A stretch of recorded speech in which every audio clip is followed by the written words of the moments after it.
Sports Talk Live is on the air. It's draft day, day one. Let's go. Yo! Saddle up! Lock and load! Sports Talk Live with Josh and Dan on the Notre Dame Media Crew YouTube channel. How you doing? Happy draft day. Sir, got the Khalil Mack shirt on. It is the big day. I have a Big- Big Ditka one. Oh Boom. man, we're rocking the Bears, baby. Let's go. All right. So we got 9 minutes, 30-ish seconds to go until Cincinnati's on the clock, but they're not going to be on the clock for very long. We all know what they're going to be doing. Yes, and I got Adam Schefter's Twitter, probably one of the most reliable sources, not only for the NFL but sports in general. I got him up right here, and Cincinnati's Joe Brown they've already brought him to Cincinnati. They've welcomed him. They've showed him around. We all know it's going to happen. Now we've seen these situations where quarterbacks usually go first. Let's be honest here, for the first pick, first round, and it's usually predicted, who's going to get picked. But Dan, it is 100% certainty they know who they are taking in Joe Burrow. They've already showed him around Cincinnati. You got that right. And after that second pick, Redskins going with Chase Young. That's when things really start to get interesting. What I'm most interested to see in is what LA does with number 6. There's been rumblings now that they're going to forgo going with the quarterback, going with an offensive tackle. We were talking about this on Tuesday. Not convinced Tyrod Taylor is the solution for the future. 30-year-old guy. He's only started 3 of his 9 seasons. Yep. This is, in my opinion, he's not the guy to get the Chargers past the Chiefs in that AFC West. That's not their path at all. It isn't. I don't even know if really right now if that's anybody's path to beat the Chiefs. You may just have to play the waiting game until the Chiefs have some falter on defense or offense or both that allows some teams to make. Anyway, I also have it live right here right now. So Yeah, I can hear it. the Lions are talking. I'm seeing it right now. The Lions are talking trades with Jaguars, Chargers, and Dolphins to possibly in their best 3 or Chargers were number 8 or 9 and Dolphins were whatever that is. So they're really trying to put themselves in a position to they're probably going to go for a defensive back for sure in this case because you don't really need a quarterback if you're them. Yeah, but going back with Detroit, trading back at this point, you don't really have anything to lose if you trade back, especially if you swap with Miami to let Miami get first dibs. They were going to get first dibs anyway with the quarterbacks after Joe Burrow, but it gives Detroit some more draft capital. Still probably going to get Jeff Okudah if that's who they're going for. They go for another tackle. But I was reading this earlier, offensive tackles and even defensive tackles to begin with. Well, linemen as a whole are going to be flying off the board in this first round. I'm For sure. expecting at least eight guys, eight linemen are going to be going this first round, which is absolutely unprecedented. And then you look at the receiving class with CeeDee Lamb, Henry Ruggs, Jerry Jeudy, Justin Jefferson.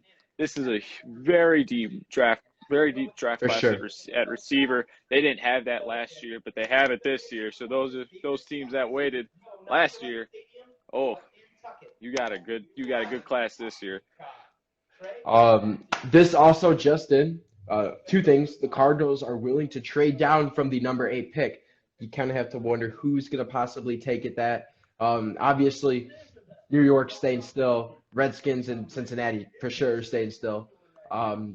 Detroit's still willing to trade a little bit. We'll see where that goes. But that was just in so far. As well as another thing, the Patriots may not be taking a quarterback because it also just says they are not under any pressure. They are not worried about the QB situation. So they may be set to start the season. Maybe they have maybe kind of like a Mitchell Trubisky situation where you start Mike Glennon for the first 4 games and then you get your rookie in Dorsett. That don't necessarily know as of now. So folks, the NFL draft begins in roughly 6 minutes and 20 seconds until the Bengals are on the clock. Joe Burrow is set. He will wear number 9 for the Bengals next year. He has been given his jersey. They are 110% set on him. I wish the Bears were that set on Mitch Trubisky, but sadly they weren't. So all we got can that do right. is wallow in self-pity about how the Bears just continuously to make dumb decisions at certain positions. But it's whatever. And hopefully Nick Foles can, carry on from there. So Dan, do you see anything shaping up to be odd within the first 5 picks? I mean, the first 2 are very much set in stone. But as for Lions at 3, Giants at 4, Dolphins at 5, are we looking at anything unusual or pretty much what's predicted to go? Cornerback with Lions, cornerback with Giants, and then quarterbacks for Miami and LA Chargers. Do you see that still go the same way? I don't. Well, see, what I'm most interested to see is if the Giants decide to stick with their plan with going for an offensive tackle to help out Daniel Jones, and if the Dolphins decide to stray away from everyone's thought of saying we're going with the quarterback. And some of the mock drafts now are projecting them not going with that quarterback. Some of them are now projecting that they go with Andrew Thomas out of Georgia, the offensive tackle, and then picking up Justin Herbert at 13 later on. When they trade up with the 49ers. That's the Athletics mock draft. Their most recent one. They have them picking up or going up to 13 with New England. I don't know what they gave up for him, but you're grabbing Andrew Thomas and Justin Herbert with that mock draft. I mean, that's huge. You're grabbing a franchise quarterback in Justin Herbert and an offensive tackle, which they badly need. They showed absolutely no prowess on that offensive line last year. It was just not there at all. Nope. It was very, very sad to see that, and you just consistently saw quarterbacks, sacks, and the defensive line is just completely overpowering against them. Another thing to add, I find this a little strange. I'm on the NFL's app right now, and right now it has Detroit at number 3 picking. And the thing is, I feel that there will be a trade. Now, unless this stands and it hasn't been released yet, Detroit most likely will trade with Miami, in my opinion. Yeah, I would not leave that out of the picture. That could be set. I'm not saying it's set in stone, but it's definitely on the minds of a lot of people. So I don't know why it says number 3 on here. I'll even show you. It says number 3. Jeez. So maybe it happened and they haven't released it yet. But right now, it'll be interesting to see what happens. So right now, some people are saying that Miami will take Justin Herbert over Tua Tagovailoa. Now, obviously, you keep in mind that a possible, his injuries may have caused them maybe his draft stock to drop, maybe to a later pick. But they're saying that Justin Herbert may be the guy for them. That's what they're saying. They're also saying that Dolphins may trade their 2nd-round pick with the Lions for it. So there's so many scenarios right now that could play out anyway. So right now we just have to wait and see with Roger Goodell. We know what the first 2 picks are going to be. We know where they're going. There will be nothing unusual about it. No. So let's sit back, relax, and the first 2, waiting times for those picks, we'll have a nice conversation. But once we hit number 3, it will get interesting without a doubt. Yeah, those of you watching live, make sure that you tape yourself booing the commish. Hashtag boo the commish, tag Bud Light in that. If you're watching it live right now, but if you're watching the replay, you can't really do that. But that will donate $1 to the NFL's charity proceeds to help COVID-19 relief funds. So just make sure you do that. You want to help to the cause. I mean, you can't boo the commish this time. We're not in Vegas, so we can't do it. So make sure you do it. Record yourself, Twitter, Instagram, tag Bud Light, hashtag boo the commish. There you go. But now, what I interested to see though is, does Detroit try and pry off another 1st-round pick from the Dolphins? That's what we're hearing. That is what we are hearing right now, that there is a shot that will happen. And in that case, does Detroit take Tua Tagovailoa and possibly, here's my scenario, maybe draft Tua and then possibly trade Flip 'em. Stafford for a or trade him for a big name offensive target or big name defensive player. Right now, you look at some of the scenarios of teams that could use a quarterback like Stafford. Right now, the Chargers are in a good position to take a quarterback, so I don't know about them unless they somehow blow this draft. Definitely Jacksonville. Maybe you find a trade with Jacksonville in that case. I don't know. We're going to have to wait and see because it is very unpredictable right now what will happen between Detroit and Miami. But the spots at 1, 2, and 4 for Cincinnati, Washington, and New York are pretty much set in stone at that case. Because right now Yeah. it's a battle of who can get their dibs on those quarterbacks. And Cincinnati has their paws all over Joe Burrow, so he's out of the picture. I mean, the only thing that I could see not necessarily making sense with that, with the Lions drafting Tagovailoa, is that they really need secondary and backfield help at that cornerback position. That's why Okudah fits them so well. Stafford, is a big I part mean, of the last couple of months in this country. turn that And we're down. hoping tonight Jeez. we will get that I message. can't hear across. myself. Nope. I couldn't hear myself. That thing's very Yeah. loud.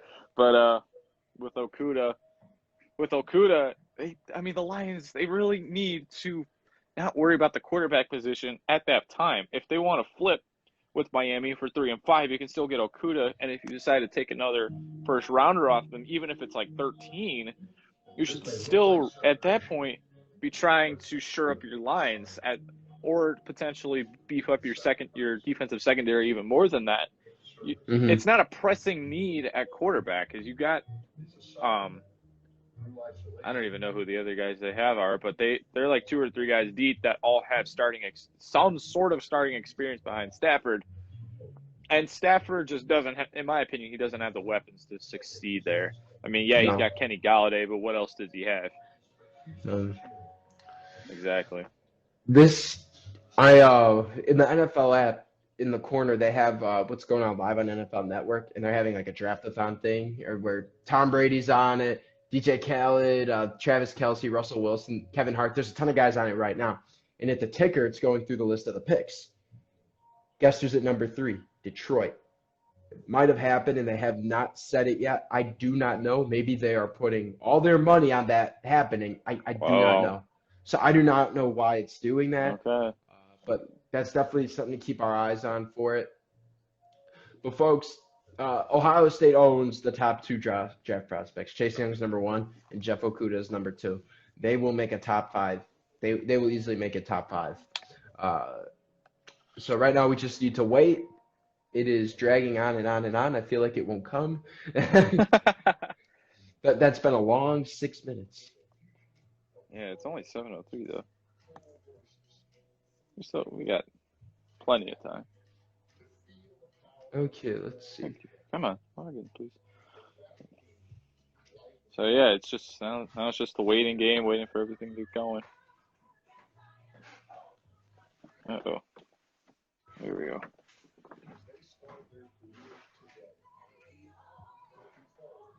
Let's see. Schefter hasn't really said anything yet. If anything, he's the guy to take the word on for anything happening. So he hasn't said anything about Miami and Detroit yet. So right now it's just a waiting game. See, what I'm most interested to see is just how bad Roger Goodell's basement looks. Rumor is that it's unfinished. Really? That's what I've heard, yeah. Oof. Wow. They're showing one of the main streets in Vegas right now, and there is nobody on it. Jeez. Okay. Draft in all its glory. Okay, come on. Let's get this thing underway. For the first time in what feels like forever, a real-life sporting event. Per Adam Schefter. Once again be with you here tonight. And we understand the world that we know has changed and may be changing for the foreseeable future. But we are still here to be a part of one of the great communal sports experiences of all time. the NFL draft. Okay, let's see when they send it to Goodell. My guess is that Bengals won't be on the clock for long. Maybe they won't even be on the clock. Because he's disclosed he is battling the coronavirus. Todd, we are with you. Hey, you can bump the volume up so we can hear what they're saying while we don't have anything to do. With us as soon as you possibly can. But we have it all covered like we do every year, people. You're looking at 60 remote setups of potential draftees. There are 60 remote setups of potential draftees tonight Reactions as we always do. The raw because they want to show their reactions. We also have all 32 teams. We've got them ready to make the picks. You will hear from all of them, and we've got our team as well to break down every. Let us get this. You watching NFL It's Network? going. ESPN. Here we go. To the 2020 NFL Oh. Draft, and thank you for taking the time to be with us. Like millions of fans, team personnel, and prospects, I join you from my home for the first virtual NFL Draft. This is different for us, and it's different for you, because it has to be. Our thoughts have been elsewhere lately. We have been thinking of those fighting bravely on the front lines, and those whose lives have been profoundly changed by this unprecedented crisis. We marvel at the compassion and courage of our healthcare He's heroes giving a monologue and right now. first responders. We appreciate our leaders and the men and women serving our country. Thanks to these heroes, Can you and hear? to everyone who's done their part to help stop the spread. We will get through this together. And when we do, we will be here for you. As we celebrate the newest class of the NFL, we hope the draft will provide a break from everyday challenges. Let us dream of better days and help others. The Draftathon will raise awareness and much needed funding for those who need it most. For those able to help, we encourage you to visit NFL.com/relief to join the Still NFL getting his family monologue. and make a contribution. We are so fortunate to have the most passionate and generous fans in the world, and we thank you for helping to make the NFL what it is and for being part of our family. Many families have experienced loss. To honor and remember those we have lost, please join me in observing a moment of silence.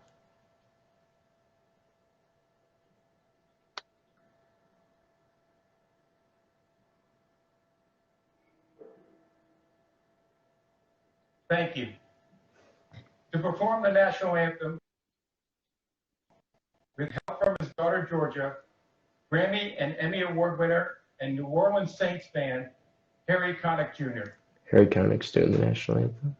Say, can you see by the dawn's early light what so proudly we hailed at the twilight's last gleam, whose broad stripes and bright stars through the perilous fight for the ramparts we watched were so gallantly seen, and the rockets red glare, the bombs bursting in air, gave proof through the night that our flag was still there. Oh, say does that star-spangled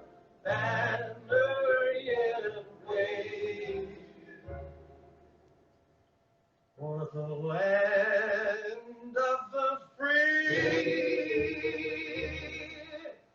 and the home of the brave?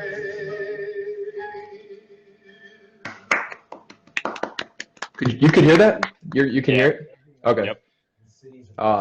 Man, every time I hear go to a game and I hear Land of the Free and Home of the Dons, that just runs through my head every time.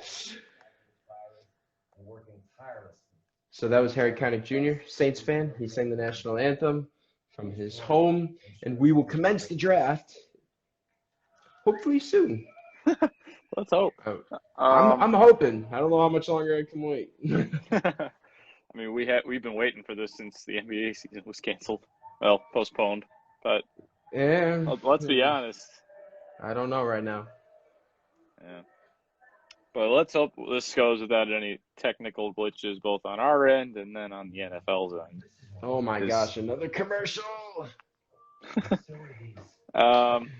We'll be able to analyze. Don't worry, folks. We'll be able to analyze more stuff Yeah, as the draft goes on. It's just that we know the first 2 picks. We know what they're going to be, and they're dragging this out with commercials just as they always do. So. All right. Well, how about while we're waiting, we can.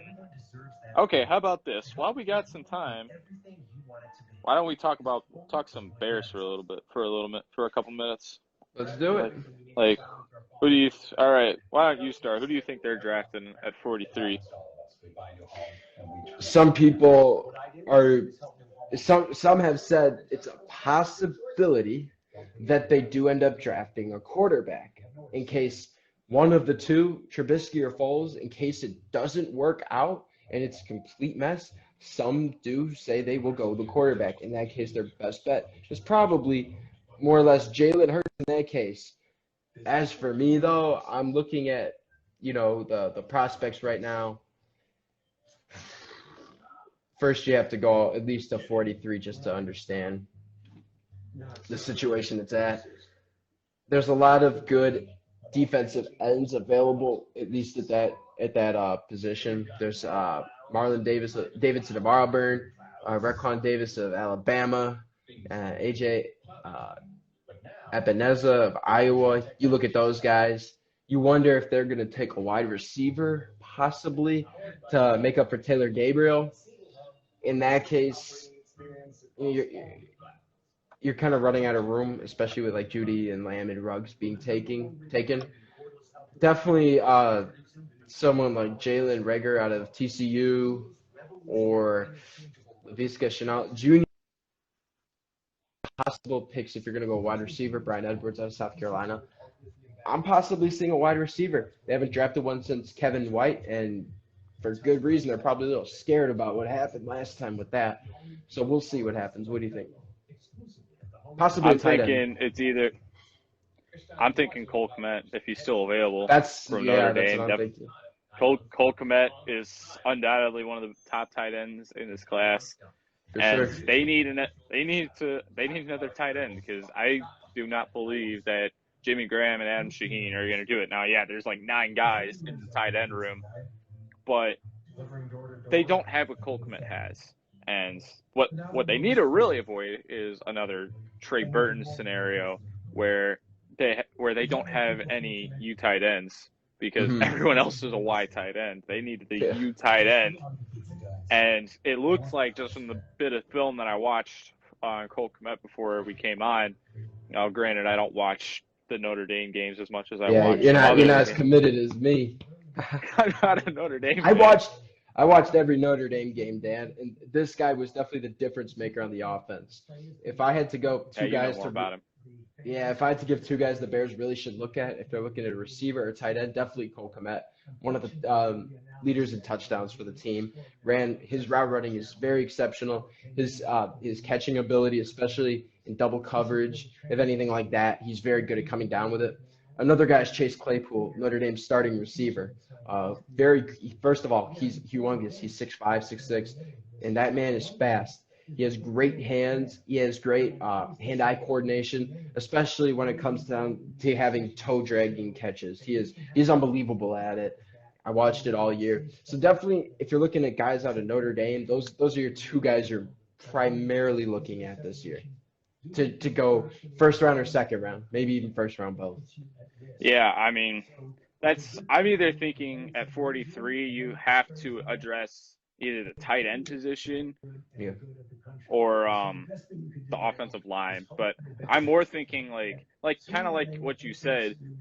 You need with one of those second round picks, you have to get an offensive lineman, undoubtedly. Whether it's at guard or at tackle, you don't need a center at that.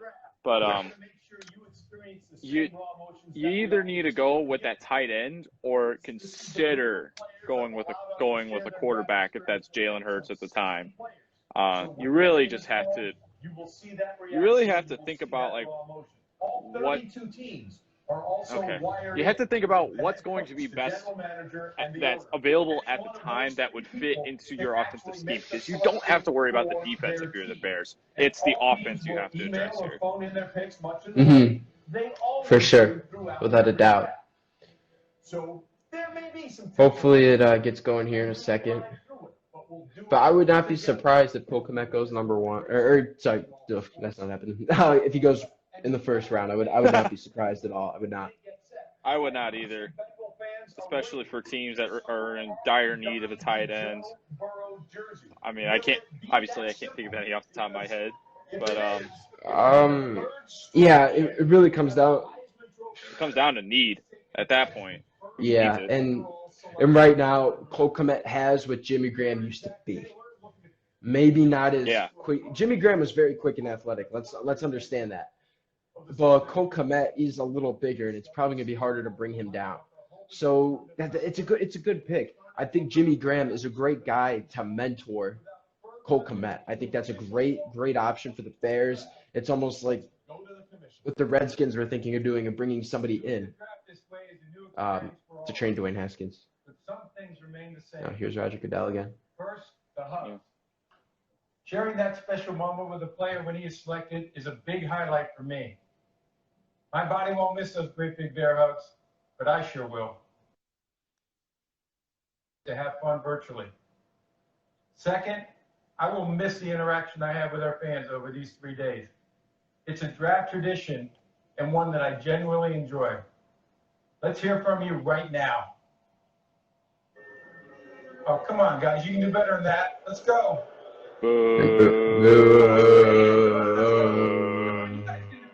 Everyone's boning. All right, keep it coming. Wow, even the virtual boos are good. Yes, I can hear you from my basement, so keep it coming. Lastly, the best part of the draft is that it restores hope and generates optimism, because every team gets better through the draft. So good luck to every team. The Bears didn't. It's now my honor to announce that the first ever virtual NFL draft is officially open. The Cincinnati Bengals are on the clock. Cincinnati is on the clock. Commissioner, thanks very much. We told you we had some. We are not really going to have to elaborate on this one.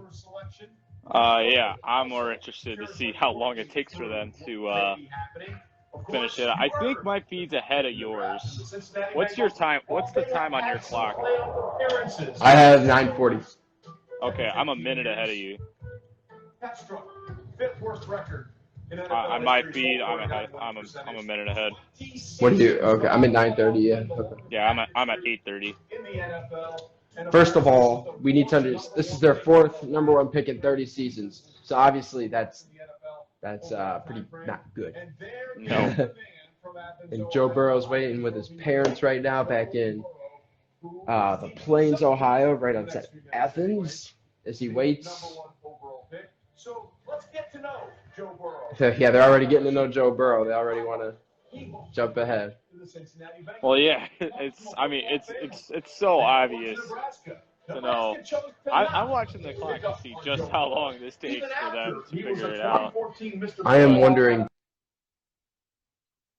Ohio, and then of course went to Ohio State. At one point, Yeah, he was Ohio State backup, 39 pass attempts, nothing much there.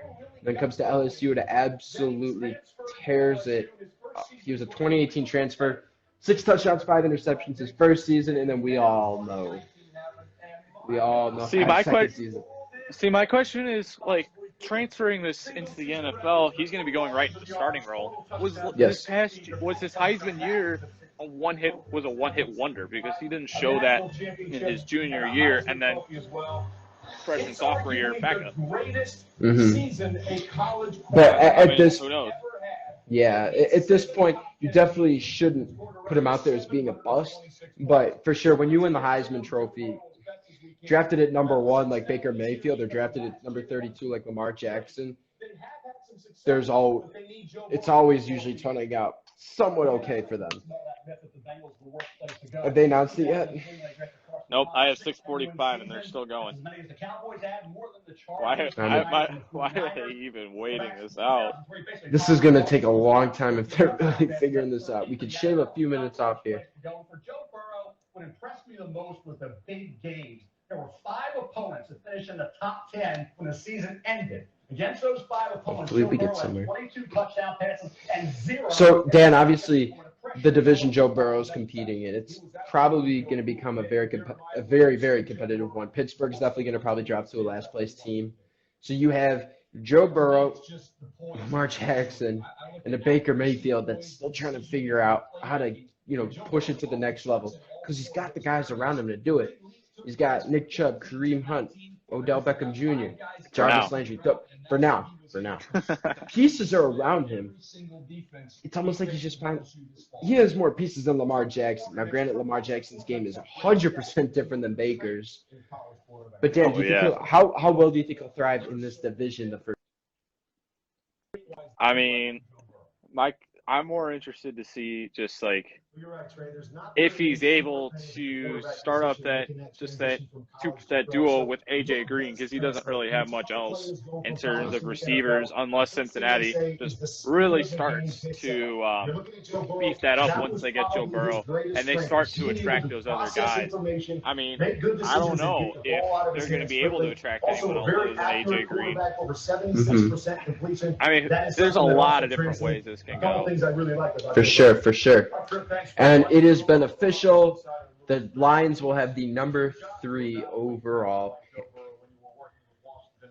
Now, we'll get to that in a second. I want to still touch on Joe Burrow a little bit. First of all, I don't know why the clock's still running. I mean, it's very obvious. I think they're taking some time to elaborate on him, but still, you know about this guy. First of all, one thing that really impresses me is that it's the toughest conference in football, the SEC. Oh yeah. Let's be honest here. Georgia, Florida, Auburn, Alabama. Granted, now they're not all in the same half of the conference. There's an East and West, I believe, to it. Yep.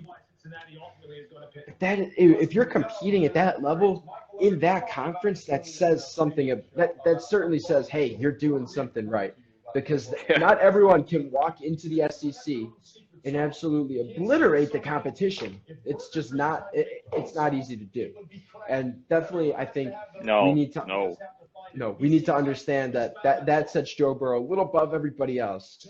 And I'm going to go back to Baker Mayfield, who was taken number 1. If you had to pick, say you had Joe Burrow or Baker Mayfield, both Heisman winners, one won the national title, one came up short against a very, very strong Georgia team, primarily on defense, probably led by Roquan Smith. When it comes to the name, do you quarterback that won the Heisman Trophy in the Big 12 or a quarterback that won the Heisman Trophy in the SEC? Because for me, I'm taking SEC, and I just said why. So what do you think, Ken? Easily SEC. I mean, the SEC and the Big 12, those are the 2 toughest conferences in all college football, but the SEC over the Big 12 any day, especially like the schools that we rattled off. Firsthand. Oh yeah, and when Joe went to Baton Rouge, skinny kid but from like, Southeast Ohio, you rattle it he off. was all the Georgia, way an Auburn, outsider. LSU, And by the Florida, end of this Alabama, past you can college keep going football on. season, Texas A&M. Those are really tough schools to try. A&M too. South Carolina. I got Pickens in. I'm on the CBS app, so that's actually a little better for me. Pick is in. I just got that as well. Yup, pick is in. All right. Here we go. I'm gonna It stop shouldn't talking. be. I'm amazed it took this long. I know. We all know who they're taking.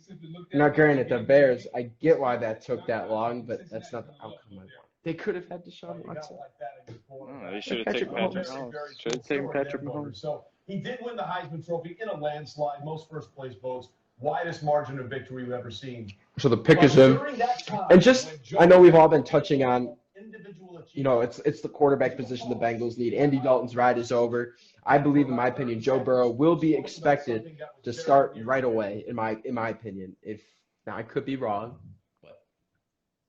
Oh, they're showing his Heisman speech. Now, do you believe he'll start opening day? I do think so.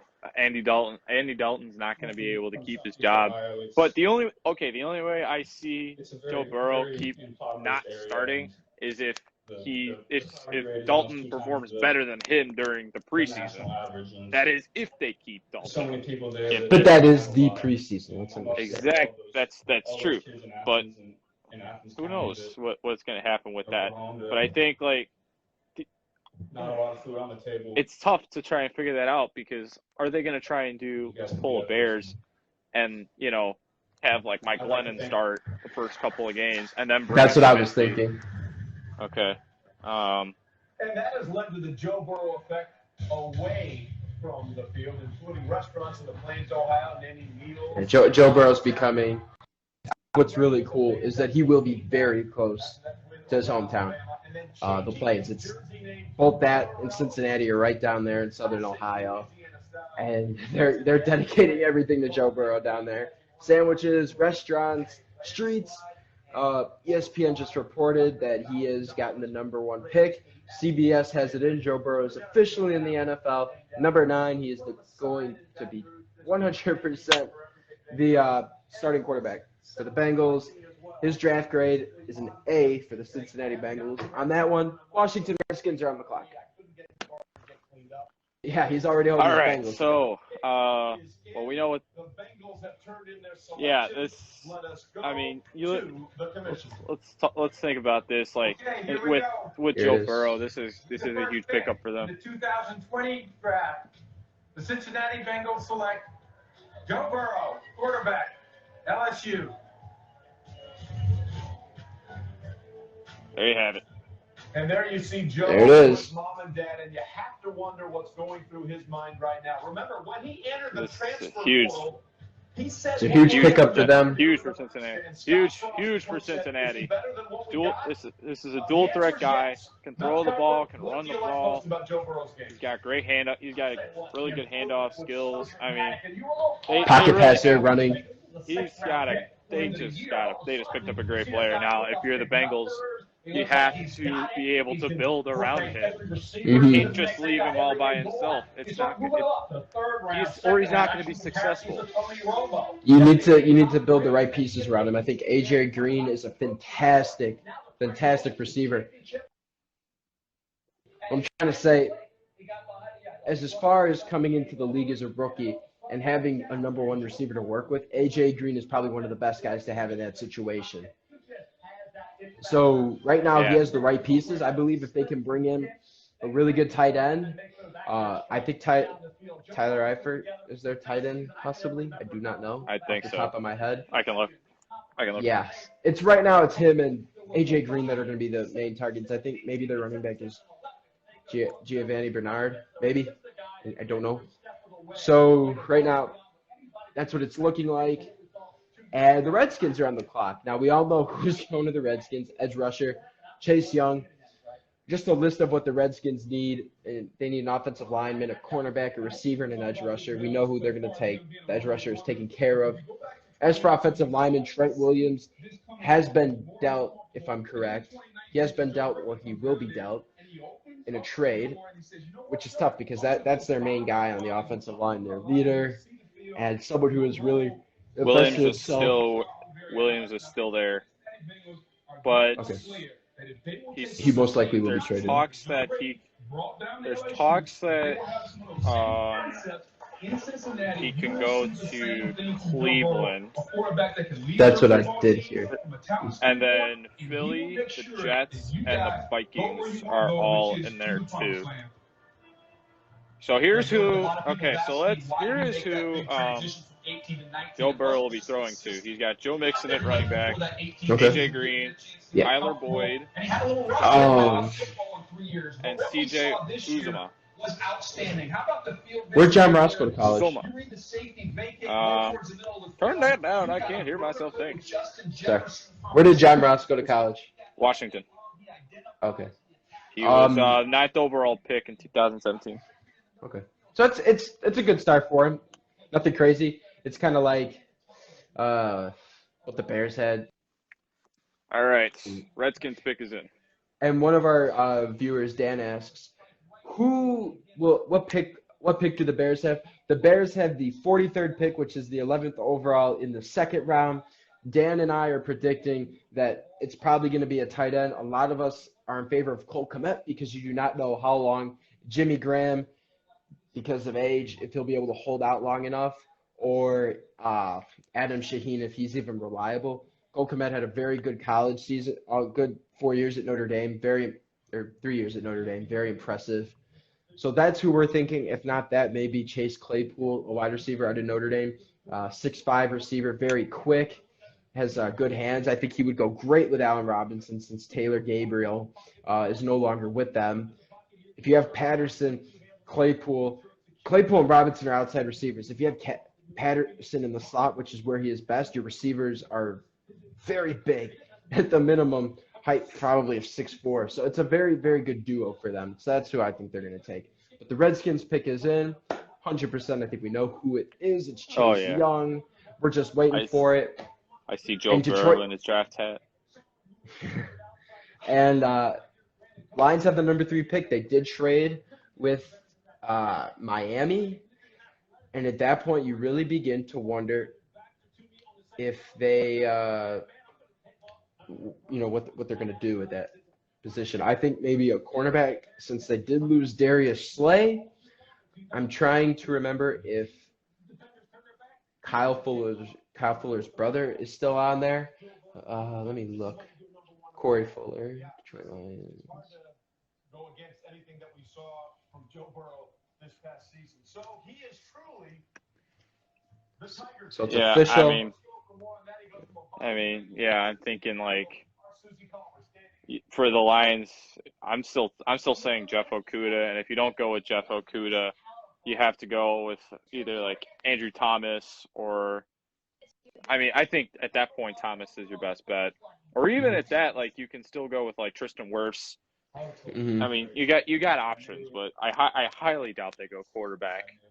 I know we were saying that a little bit earlier, but they are not going to go quarterback. They have Matt Stafford.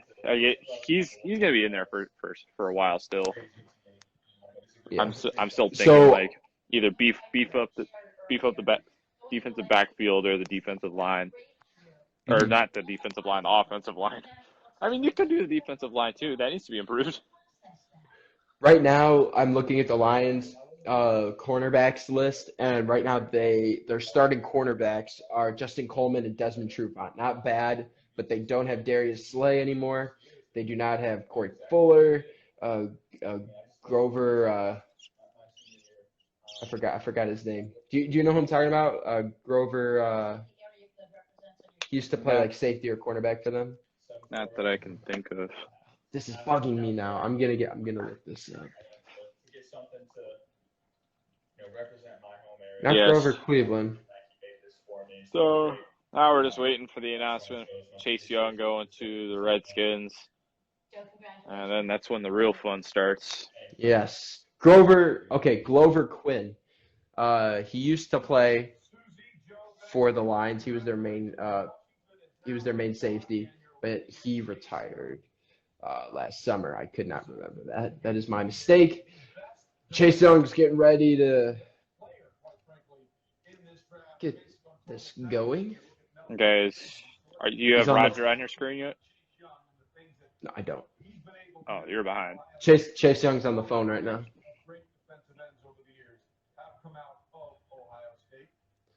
Yes, some of the best ends have come out of Ohio State. The Bosa brothers, Chase Young. It's great right now. So Yeah.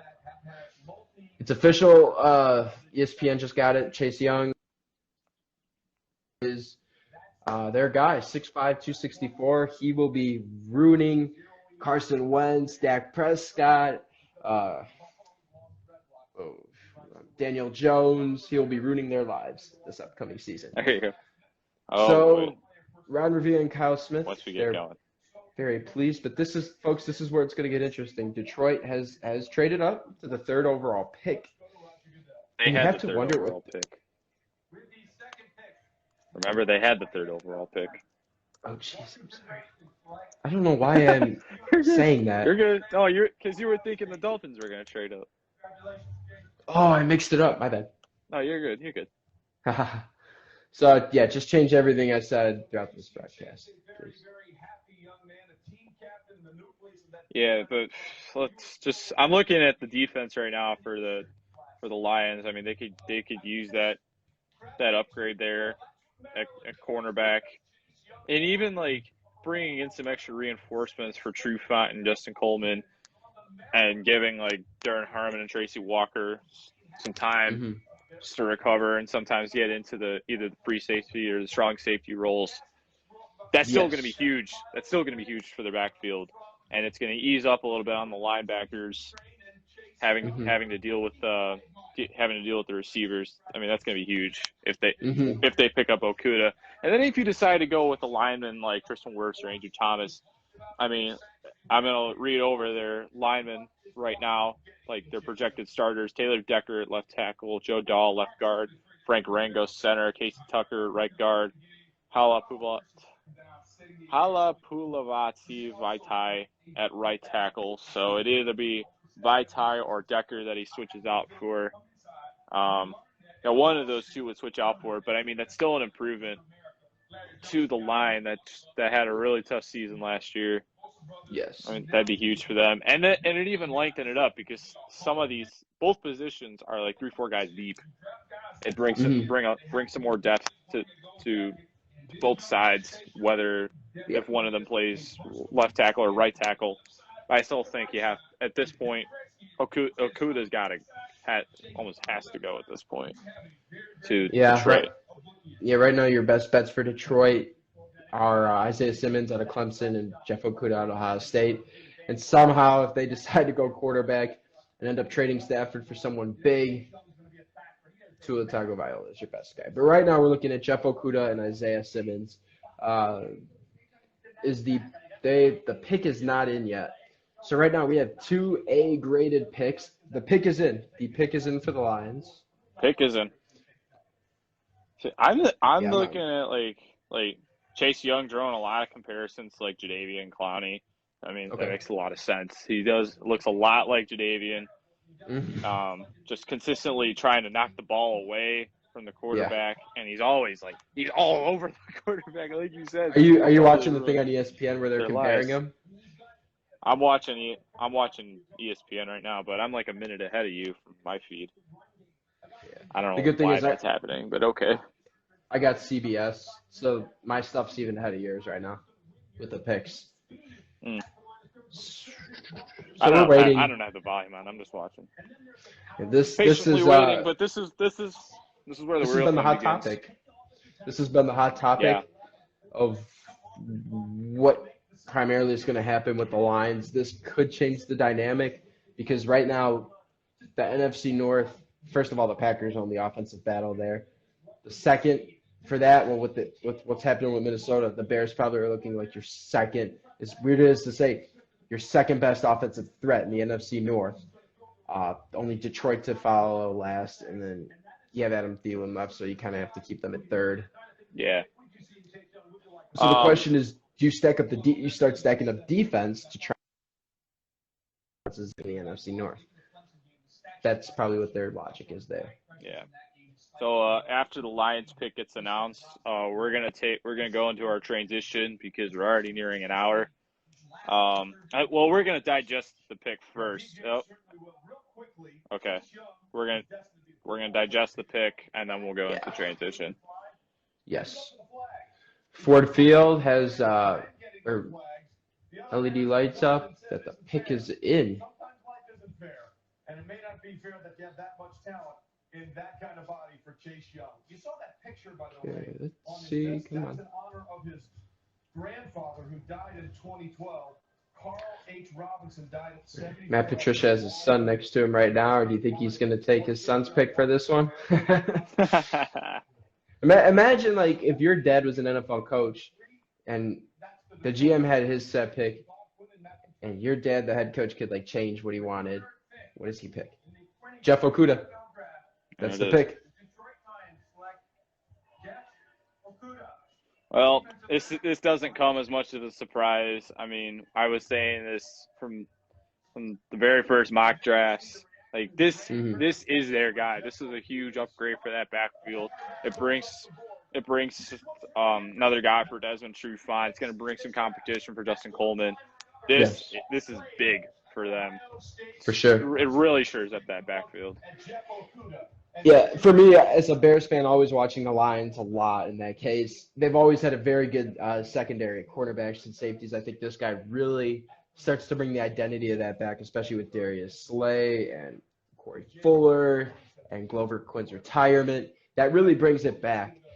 So right now on CBS, they're saying that was a B-graded draft pick. Now, I don't know how it could be B. I don't know what else they're looking for to maybe possibly grade it as an A pick.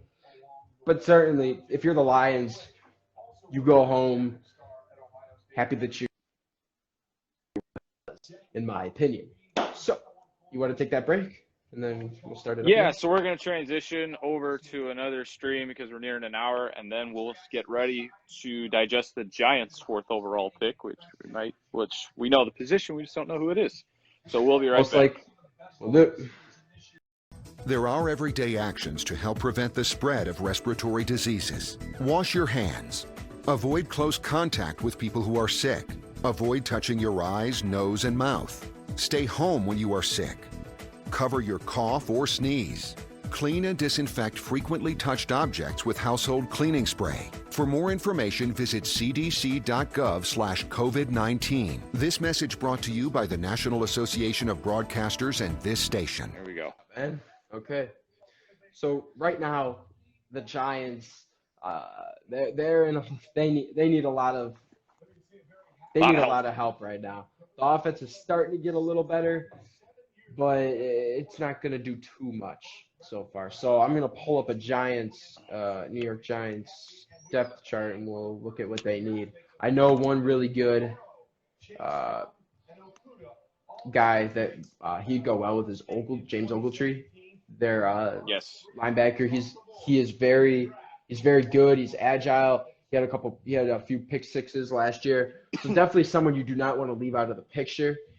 And this could possibly have a very good linebacker duo to work with in New York, in my opinion. So right now, the defense, what it's looking like. So let's take a look. So they typically play out of a 3-4. So they got Dexter Lawrence, Delvin Tomlinson, and Leonard Williams on the line.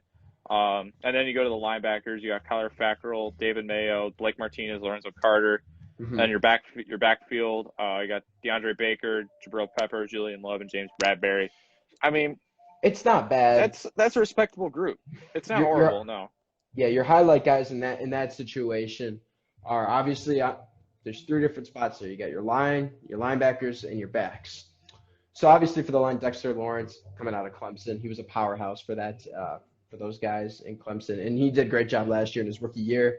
So that's the main guy on the line. If you're looking at linebackers, just because of experience, you got to give it to Blake Martinez. He had a lot of good runs with the Packers specifically, so he really knows what the winning style is like. He knows what it's like to work with a really good veteran, and Clay Matthews, and obviously Julius Peppers. And then obviously he's only been in the league 1 year. Yeah, Jabril Peppers and Julian Love really shutting down the backfield at safety. Julian Love was an All-American for high school, I believe, as well as he was an All-American team for college as well. And Jabril Peppers is a fantastic cornerback that strengthens their backfield. So the Giants are still on the clock. They're taking their time. How much time do you have? CBS has me at.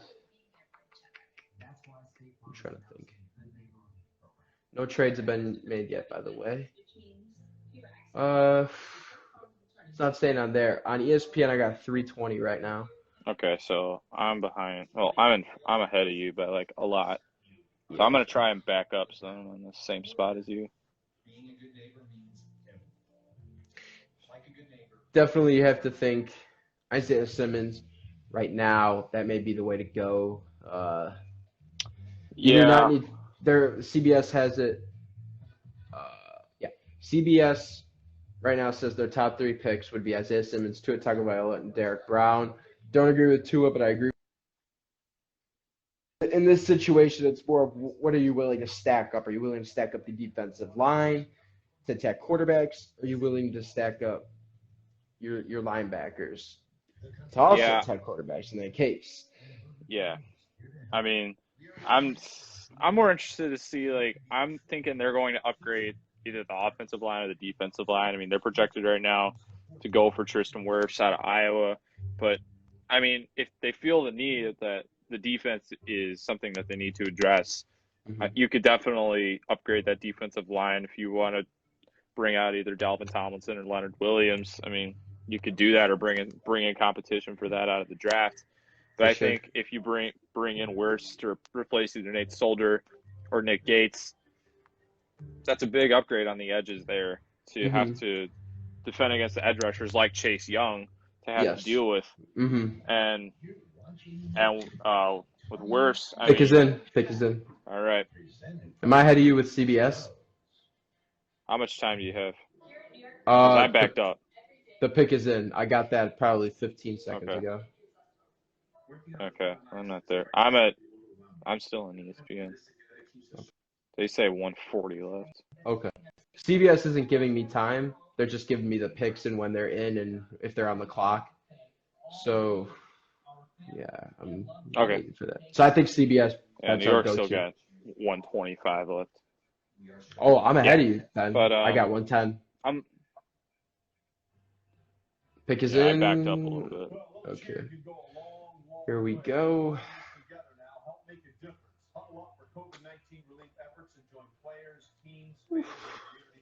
I do think Isaiah Simmons is the man for this job in New York. I think that's who they will take, in my opinion. You're saying the Wirfs guy to Iowa as a lineman? Yeah, I'm thinking Tristan Wirfs out of Iowa. I think that offensive line really needs to be addressed. I think Saquon Barkley could really use that. Not an edge rusher, or not an edge rusher, an edge defenseman. Wow, I can get my stuff jumbled up. Offensive lineman. That would really help for them. But I think to them, I think it really comes down to what they feel like they need to make either the offense or the defense work, and which one they want to address.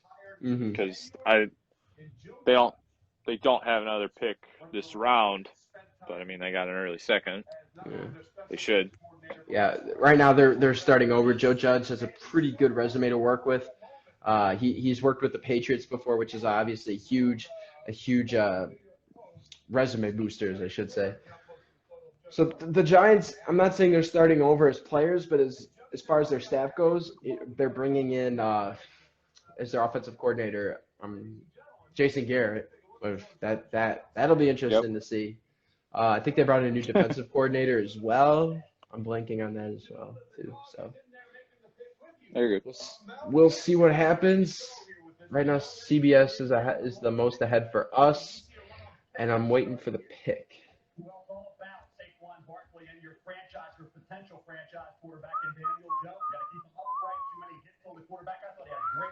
Andrew Thomas, offensive lineman out of Georgia.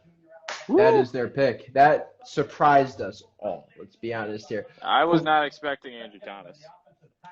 They had the right idea, though. I will be shocked they didn't go for defensive player. But for sure, I get what you're saying when they need to bring in an offensive lineman because they need to start protecting Daniel Jones, especially with Chase Young getting drafted. Yeah, last year was not good for Young in terms of in that pocket protection. So I get the idea with the offensive lineman, but you're kind of shocked that it's Andrew Thomas. But I am a little shocked about Andrew Thomas. Here's something from Rappaport. If the Dolphins traded up to draft an offensive tackle, the pick would have still been Andrew Thomas, I guess? This was as of 8 seconds ago? Okay. It's graded as a B-plus pick. Oh, so the Dolphins would have taken Andrew Thomas. Okay, I guess that kind of makes sense. So he is not a bad pick. For Georgia, Georgia offensive tackle. If you're playing for Georgia, you're put in a good position to succeed. just, throughout college football, Georgia's got a great coaching staff. Kirby Smart is a great head coach to work with.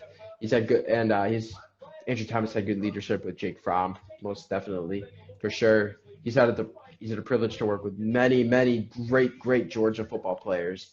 So we'll see what he brings to this team, but someone's got to start protecting Saquon and Daniel Jones for sure, giving him more time to throw to his wide receivers.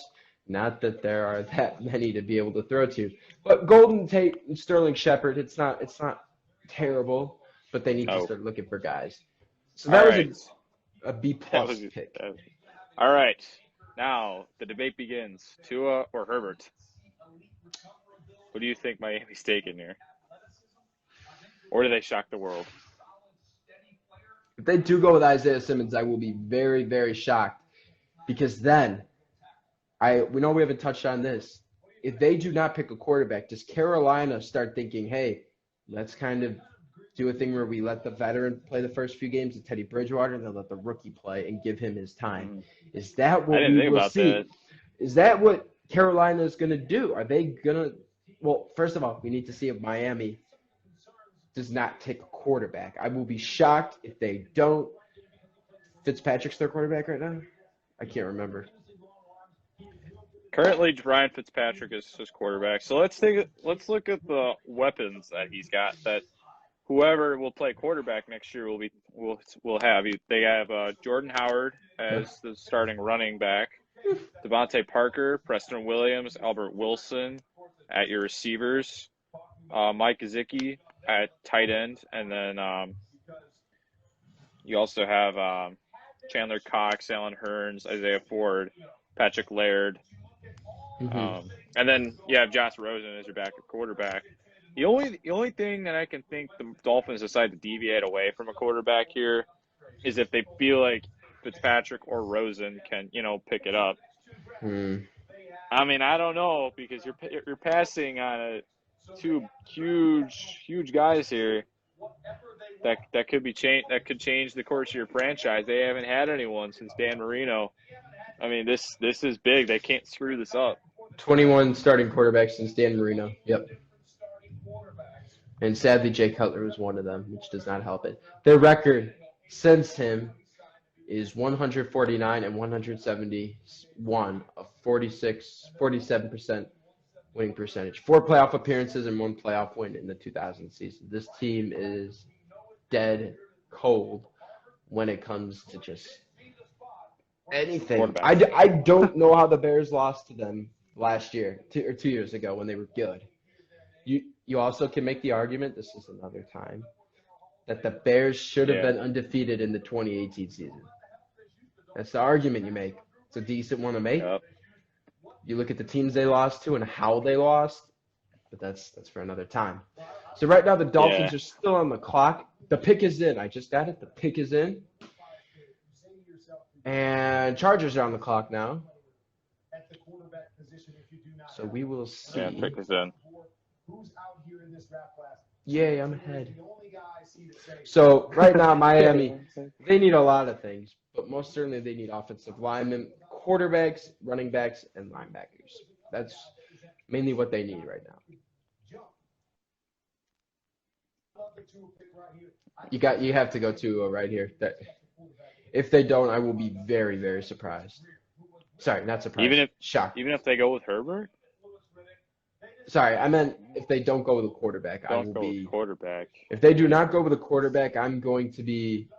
That would be very appalled. surprising. I will be appalled. But then it opens up the door for Carolina. Do you draft Herbert? Carolina and Jacksonville. Yeah, and then Jalen Hurts may move up early. You don't know. But the thing is, watch out. If Miami screws this pick up, be aware Carolina will be on the phones. Oh, you got that right. Yeah, they will be on their phones figuring out, hey, is Teddy Bridgewater the guy to mentor our quarterback, Herbert or Tua? But that's not why Teddy Bridgewater signed there, though. I don't know. He's not a franchise quarterback. But he's signed there to be the starting quarterback. Mike Lennon making a run at him. Mike Lennon signed a 3-year deal. I don't know what Ryan Pace was on when that happened. Do you remember how bad Phil Emery was? The old GM, Phil Emery? Oh, I probably don't remember him. Yeah, that's probably why. All right. Okay, I'm Dolphins waiting. pick is in. All right. It's been in for like a minute and a half. I have the most reliable source. My thing is ahead the most. Sorry, Dan. I have 3 computers up right now, an iPad, a laptop, and my desktop right now. I got my draft And there all it set. is. To the Dolphins. There we go. All right. This is their guy for the future. This is not someone you just yes. settle with. This is the man you need to start building your team around, getting tight ends. First of all, getting linemen to protect him from any unforeseen injuries.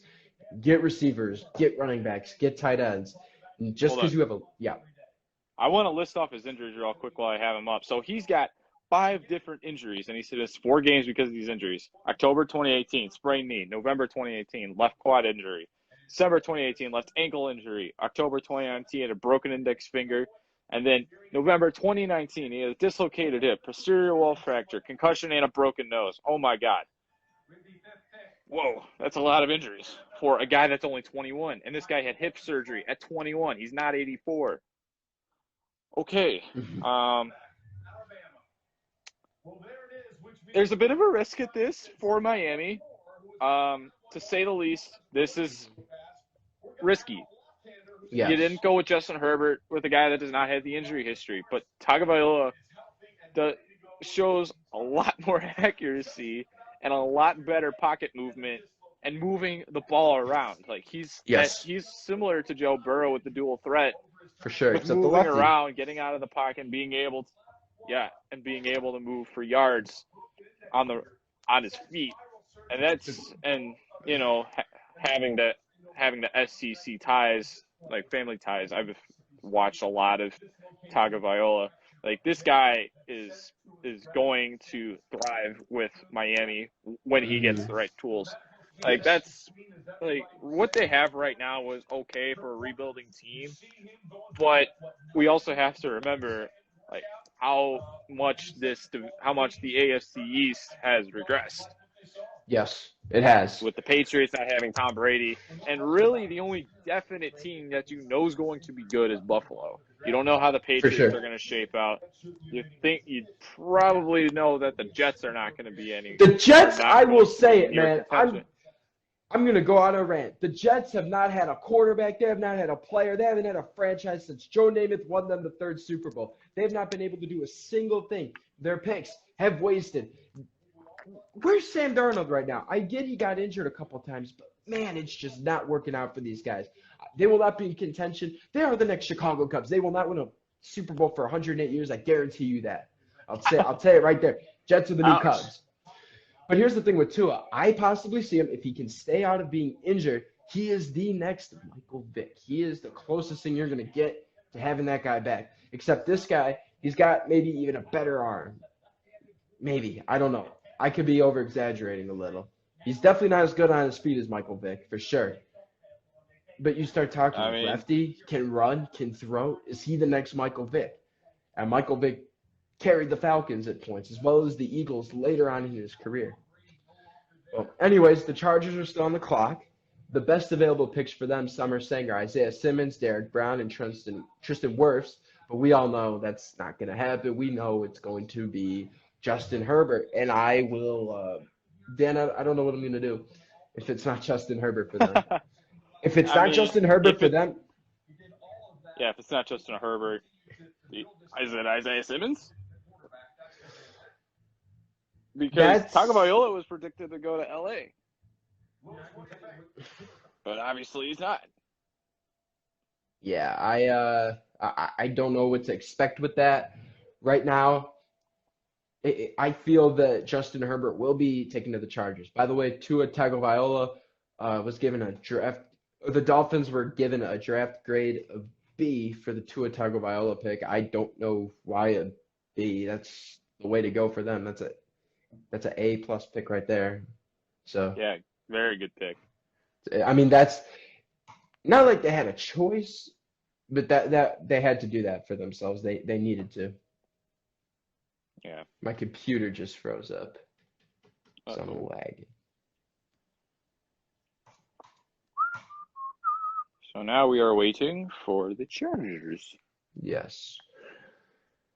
Again, I think Justin Herbert's the guy here. Like we said, Taylor's not a franchise quarterback. You lost Rivers, who wasn't much to begin with for the past few years because of age. This is the guy for the future, in my opinion. You got to build him right. Undoubtedly. What the Cardinals did to Josh Rosen, that was not good. That was an example of how you wasted a top pick on a quarterback. You need to surround him right away with the guys that can help make him succeed. That's just what you need. Yep. All right. I mean, you can't really talk about much else until Chargers select. Because I was gonna say, like, what happens now with Carolina? But we shall see. They're still on the clock. Or LA's on the clock.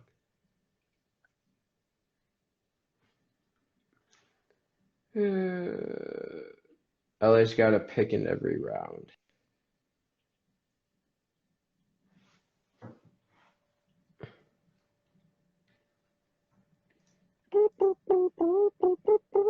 Okay, picks in.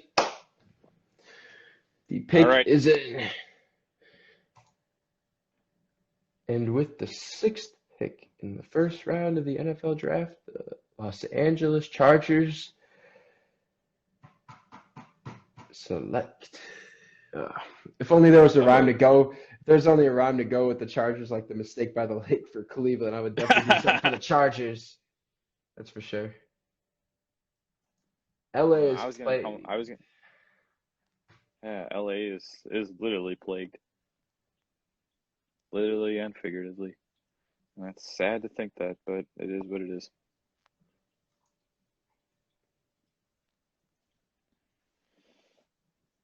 Still haven't said it yet?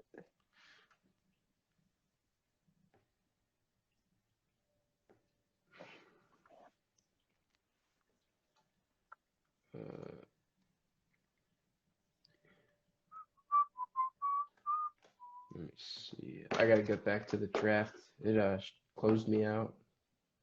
Oh. Yeah. Computer had a stroke. Oh, it reminds me of what happened on Tuesday. Oh God. Or the time we attempted to do our show. Okay. Well, when I was glitching for like a minute straight and you thought I was deaf. Yeah, that confused me. I rewatched it when I was downloading it. I'm like, I couldn't stop laughing at that. That was hilarious. Justin Herbert. Oh, there it is. Oh, we called it.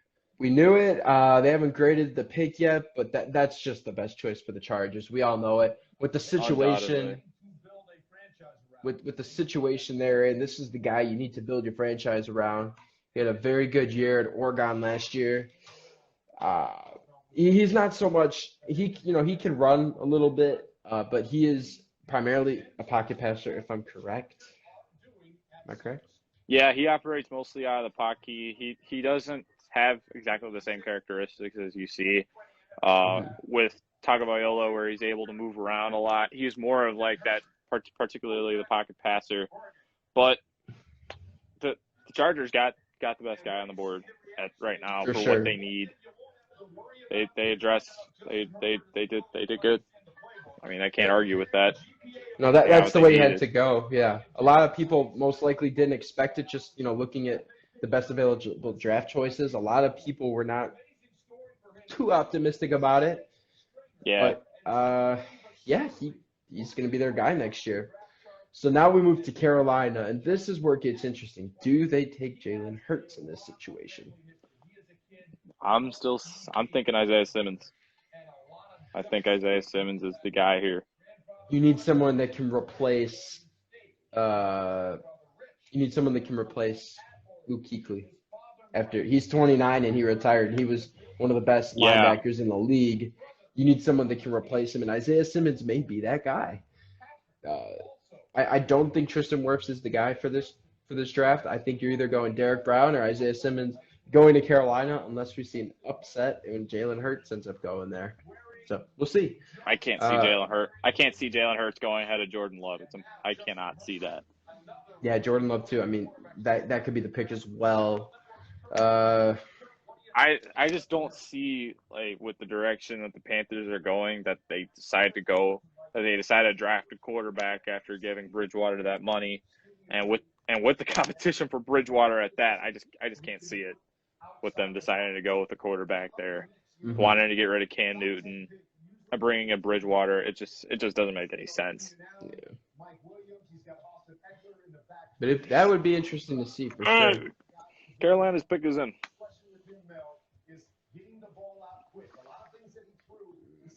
So, yeah, good pick there by the Chargers. Yep. Pick is in. Cardinals are on the clock. The Cardinals, they need a lineman, a cornerback, a tight end, or an edge. They need a tight end because this is the reality of their situation. Larry Fitzgerald, DeAndre Hopkins, great wide receiver duo. That they're the 1 and 2. I don't know who's gonna. Hopkins is most likely going to be the number 1 receiver. Kyler Murray is a fantastic quarterback, someone who can throw yet run. What you need in that situation, you need a tight end to complement him. A tight end or a running back, one of the two to complement. Because once you have 2 good receivers and a good tight end / running back, that's when it starts to shift. That's when the offense starts to become more or less lethal in that situation. Yeah. So the pick is in. We are waiting to hear from Goodell, a.k.a. So I'm waiting for CBS Sports to tell me. Yeah. So, right now you got Max Williams as your starting tight end there. Not really your household name in Williams, but you got DeAndre Hopkins, Larry Fitzgerald, Christian Kirk. I mean, it's not bad, but it's not great. You need someone fresh to bring in. All right, so let's look at Max Williams played all 16 games, only 15 receptions, 202 yards. He's averaged 13.5 yards catch, touchdown pass. I mean, it's no George Kittle, but it's something. It's something. It's no Rob Gronkowski, but it's something. No, it's something.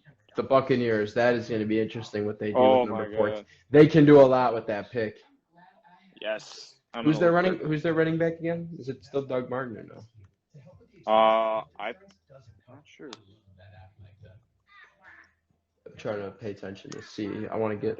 They're projected to take Jedrick Wills out of Alabama. Okay. At 14, and their running back is Ronald Jones. Oh, I'm sorry. Yeah, that's lethal, all right. Maybe you go with a slot receiver and bulk up that offense even more. Now, here's the thing: OJ Howard is. I heard he might be traded. So. Yeah, a lot of rumblings at that. I heard this really interesting tidbit a couple of days ago about the Bears going for OJ Howard for Tariq Cohen. Right now, Tariq Cohen's your only running back. Tariq Cohen is he's a very unique guy. I can't see them trading him away. He's got too much value with what he does. I can't see them doing that. So now we patiently wait because the NFL likes to run their ads. But hey, I mean, for all the commotion that was being caused about not knowing how this was going to play out, I mean, it's played out pretty well so far. Yes. It's going, I mean, everything's kind of going as we expected. The thing we didn't expect was Andrew Thomas. Everything else, you kind of could, see. Yeah, I was more talking about like the tech stuff and all that, like with the glitches earlier this week. Oh, I mean, it's going pretty well. But I'm hoping we're not doing this until 10:30. That would be annoying. Hey, you never know. Hey, we're on pace for it though. Are we gonna put this up on YouTube later? Yeah. I'm down. Okay. Let's do that. I'm gonna be doing it tomorrow though. Yeah, don't. Yeah. Well, or else I'm gonna be up until 1 a.m. yeah. No, thank you.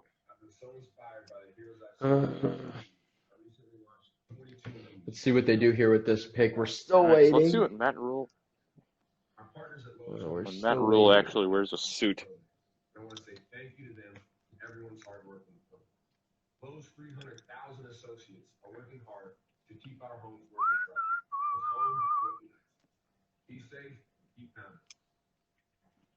That's Christian McCaffrey there on Okay. his own new edition, 22 and You, a fund that supports frontline medical workers. We're waiting.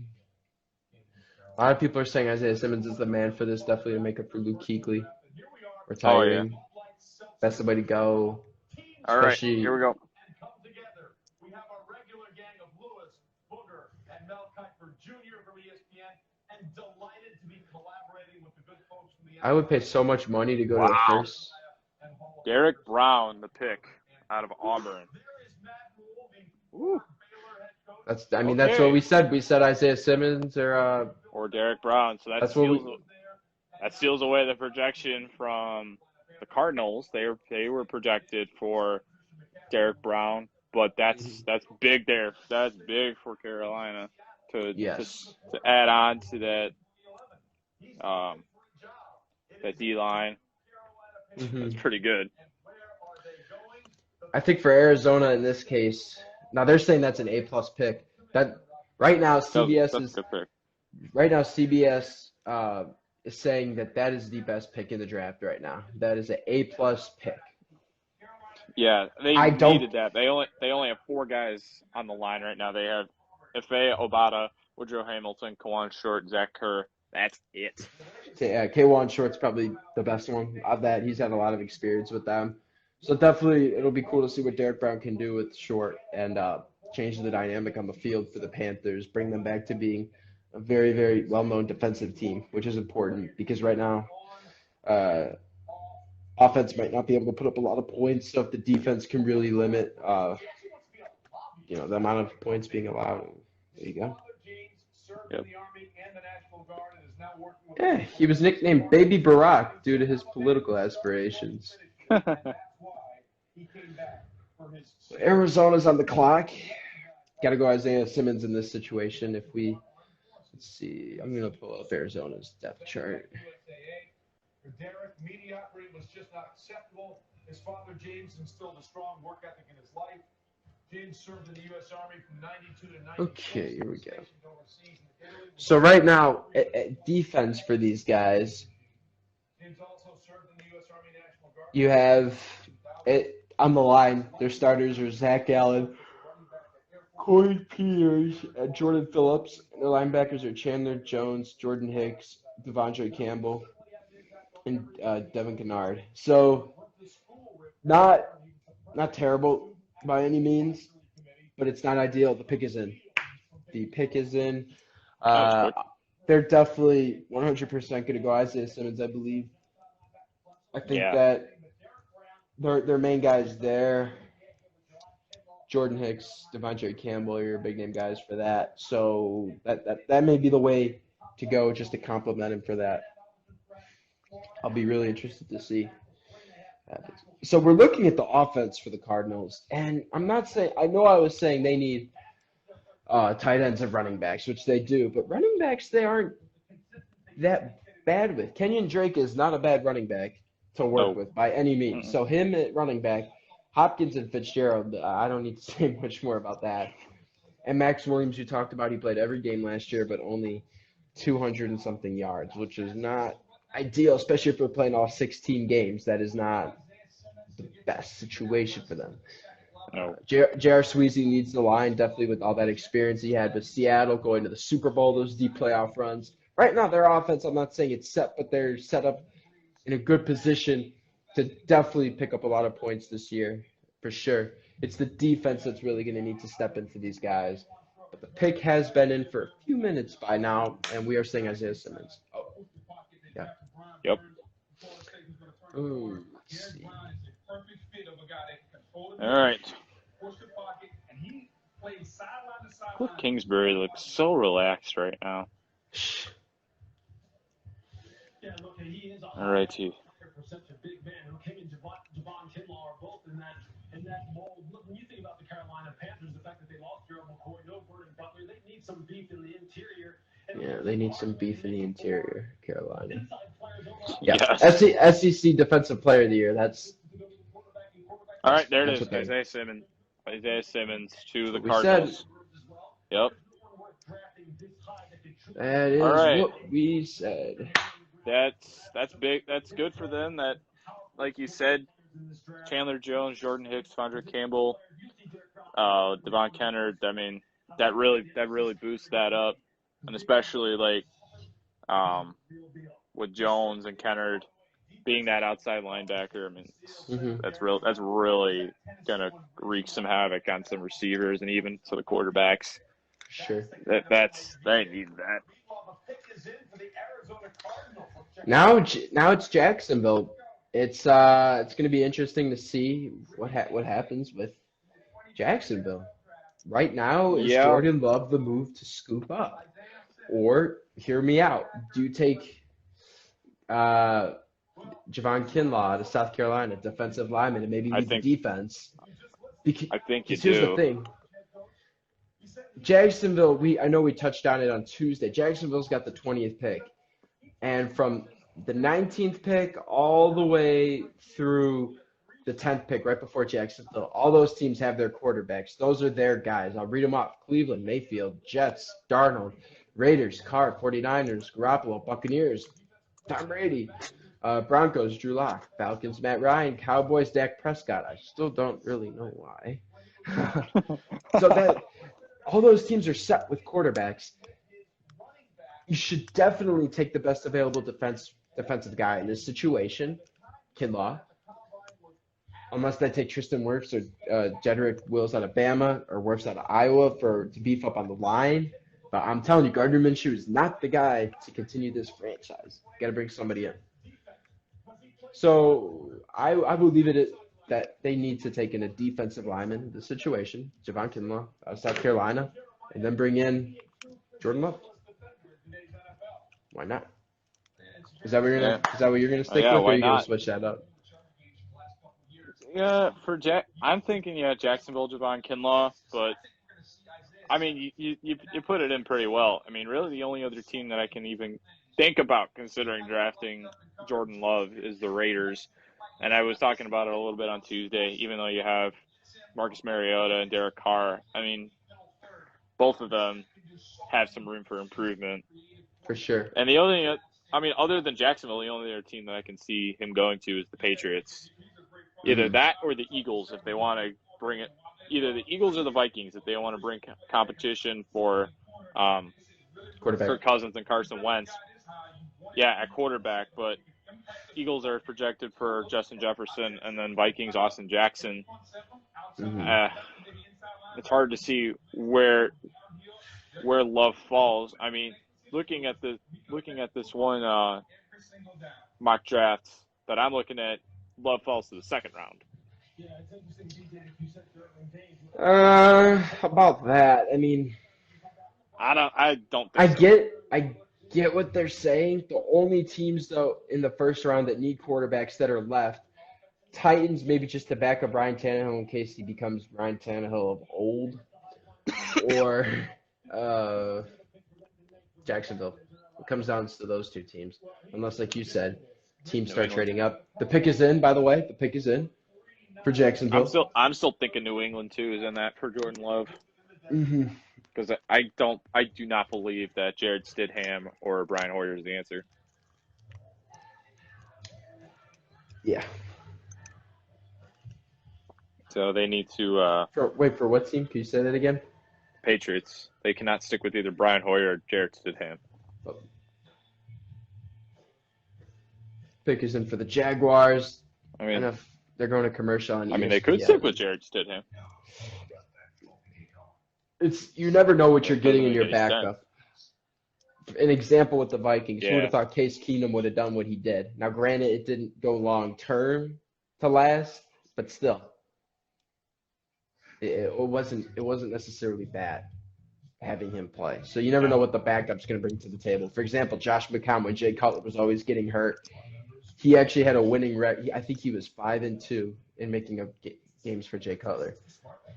So you never know what you're getting with your backup quarterback. Sometimes it's best to give him a shot. Sometimes it's not. But with the Jaguars, we're very curious to what will be made here. Does Jordan Love the move? That's what we're waiting on.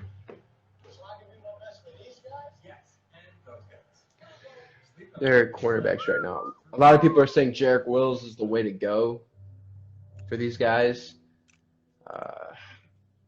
And if you're really starting to consider Gardner Minshew as your guy, maybe you start bringing in Jared Judy or Ruggs.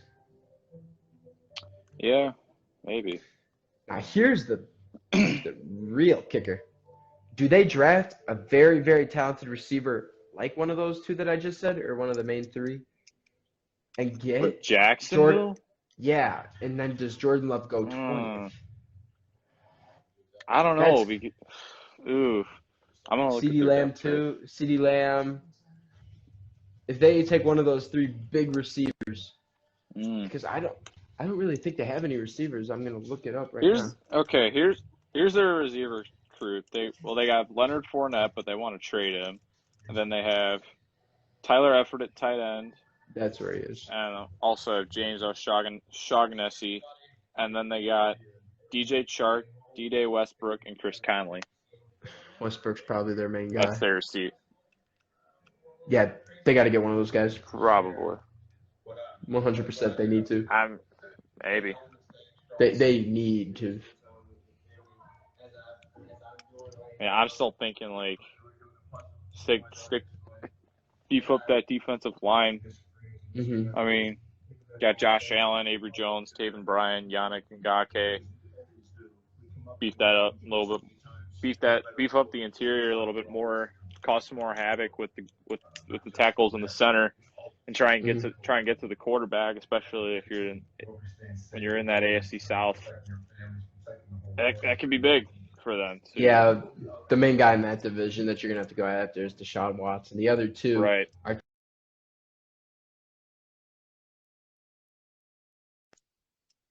Right. Dan, you good? Yeah. Okay, your thing was lagging. Okay, the pick has been in for probably the past 5 minutes. Sometimes I wish they would just. We understand that they dragged this out, so for all the ads and the commercials. Let's be honest here. Yeah, it's not fun though for us. That's why I hate watching drafts. That is why I hate watching drafts, is because they drag it out so long. I mean, they knew that they could. Well, look, we are all in this together. All right. Come on. Come on, ladies.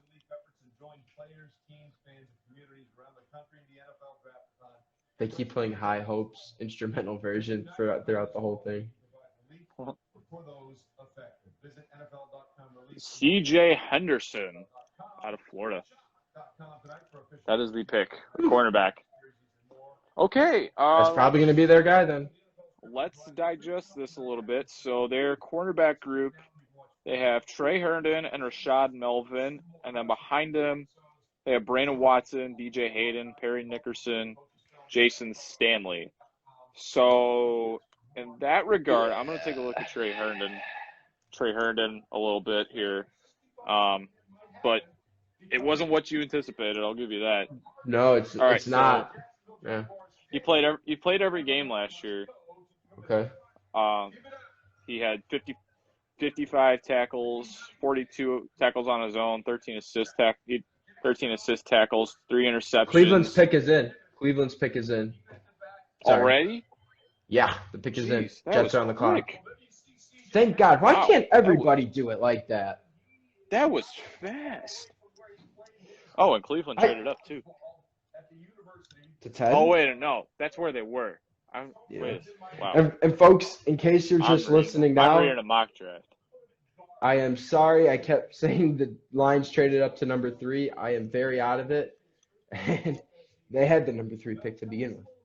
So the Browns, do they start to get a golden offensive lineman like Joe Thomas again? Do they bring in Tristan Wirfs? Do they bring in Jedrick Wills? Do they bring in Javon Kinlaw to stack up that defense? We don't know. But the pick is in, and you can elaborate on C.J. Henderson a little more. Sorry, I interrupted. Yeah. Oh, wait. Yeah. So I mean, this is big there for Jacksonville. They needed this. I mean, that's not to take away from like what Trey Herndon did or what. Wait a second.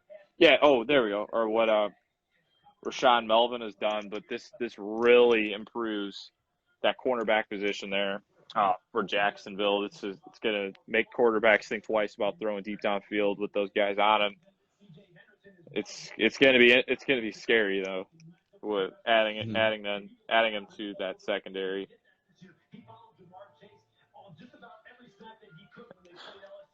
So yeah, with Cleveland, I mean, I'm interested to see how far Javon Kinlaw falls. I don't think he falls any further than, I don't know, maybe Cleveland. The only other thing I can think of that Cleveland would possibly want to go for is an offensive lineman. Just maybe like Joe Thomas. Mekhi Becton or Jedrick Wills, even Ezra Cleveland for that matter. I mean, there's a lot of tackles they can go for here.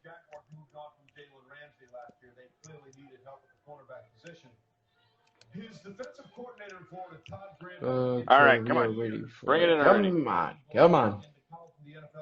All right, Finally, here we go. Introducing the Browns pick is oh, here it is. Fletcher was diagnosed with a rare brain tumor, and his family turned to St. Jude. He had the tumor removed and completed his treatment at home, and he now joins us from his home.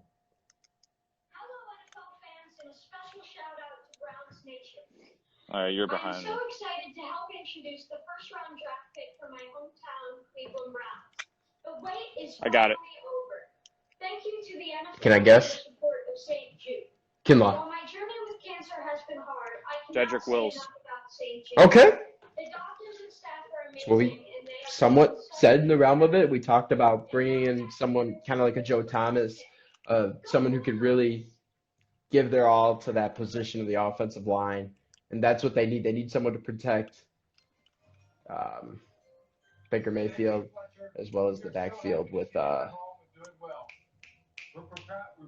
Nick Chubb. So the pick is in for Cleveland. I'm in Cleveland, I and already they said it. drafted.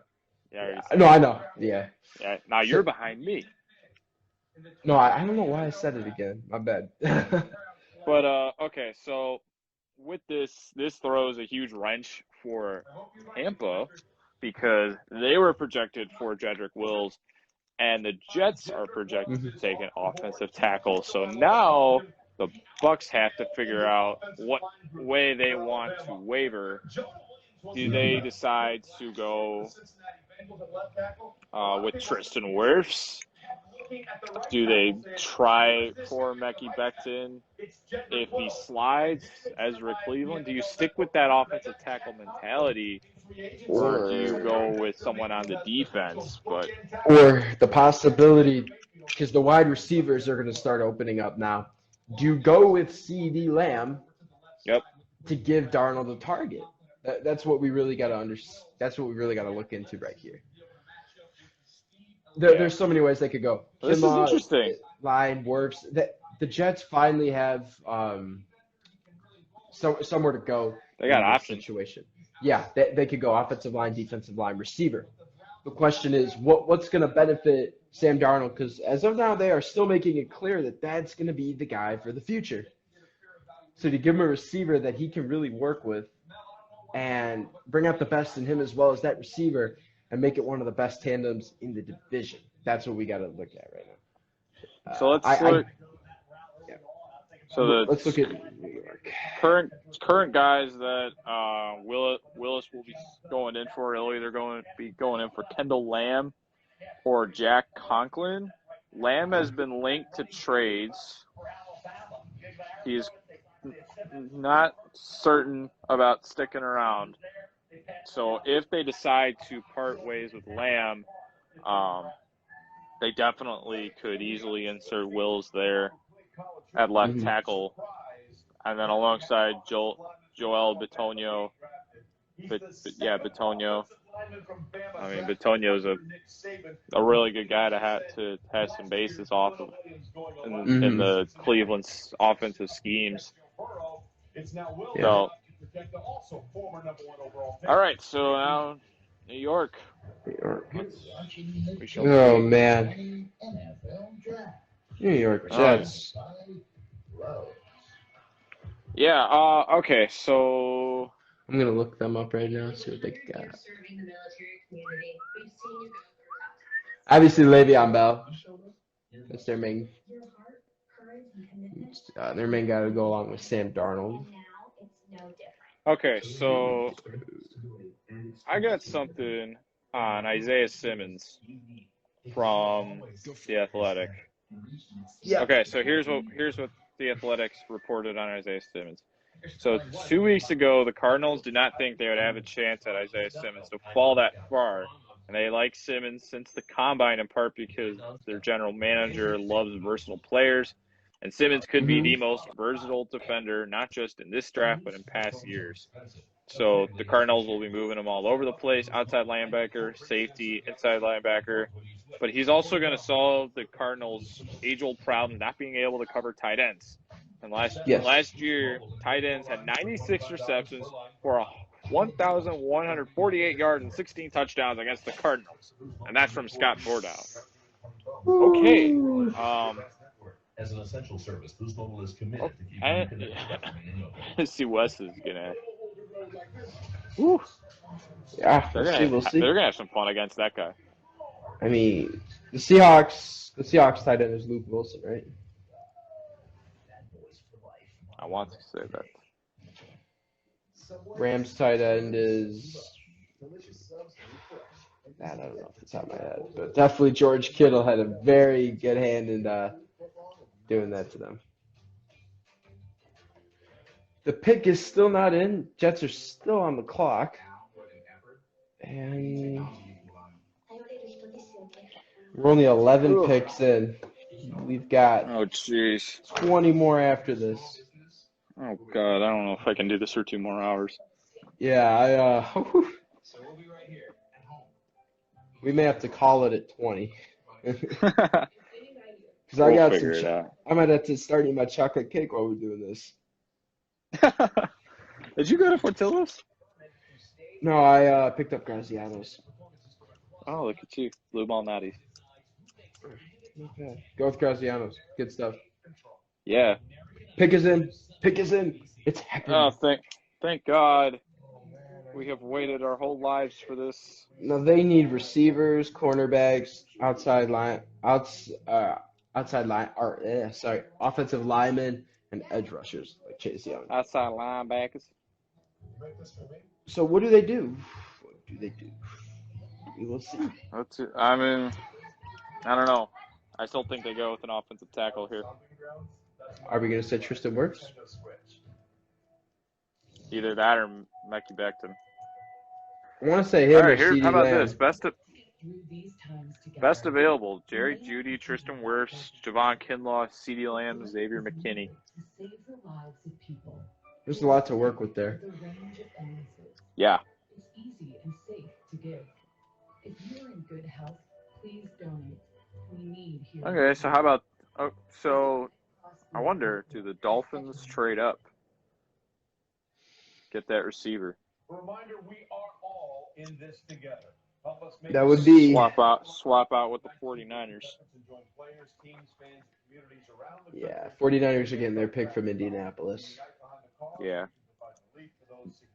Impacted by the pandemic. Every dollar counts. Visit NFL.com/relief to donate now. We continue to Shout out to NDCP enrollment. We take a look at Mel's best available, brought to you by Lowe's. Mel. See Jerry Jeudy. No receiver has come off the board yet. Yeah, no receivers are up yet. Jerry Jeudy, CeeDee Lamb are definitely the way to go. If you're the Jets, you got to give Darnold some targets, but as we were saying, offensive linemen may be the way to go as well to protect Darnold and Le'Veon Bell and give some push to the offense because that team is in absolute dismay right now. Bears select Ty Gavin. running back. Yep. If they did that, I'd be going to every Bears game. I tell you that. Yeah. And then me and Danny obviously All right, come on, become the make your- GMs, right? Well, yeah. I think we can keep Matt Nagy a coach, though.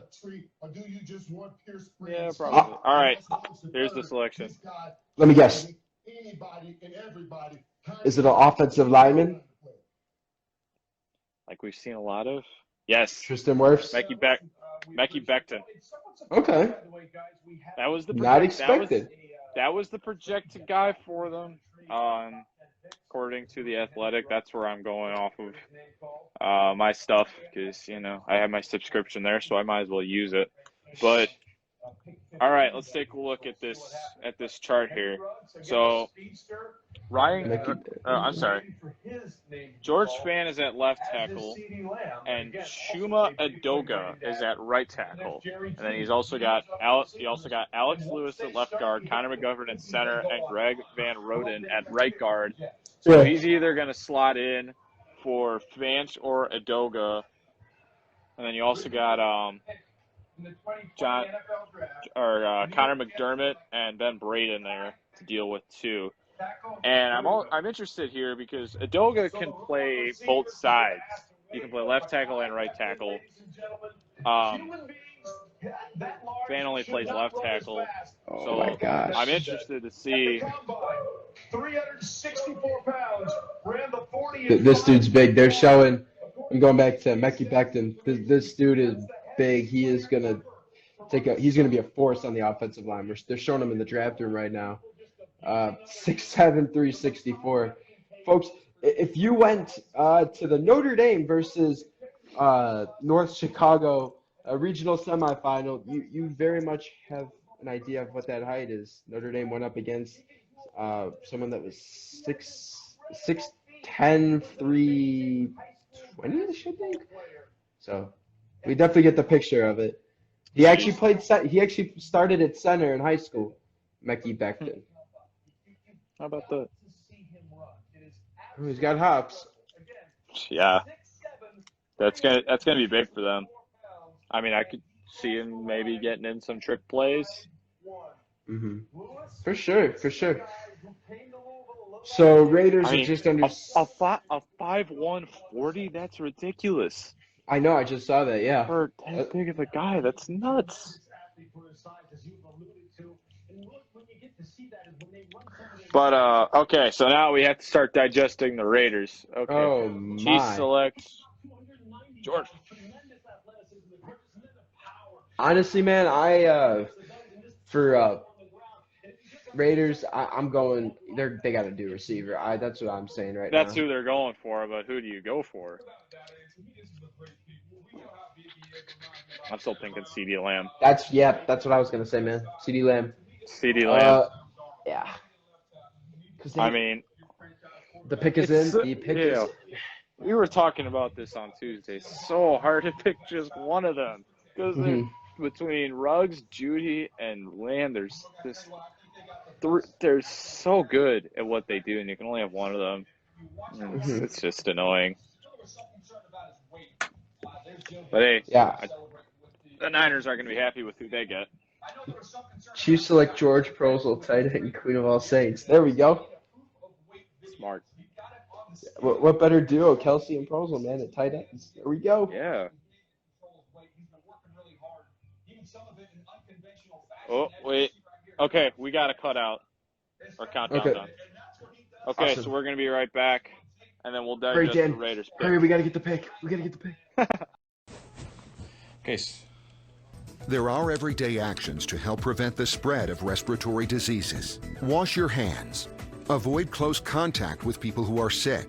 Avoid touching your eyes, nose, and mouth. Stay home when you are sick. Cover your cough or sneeze.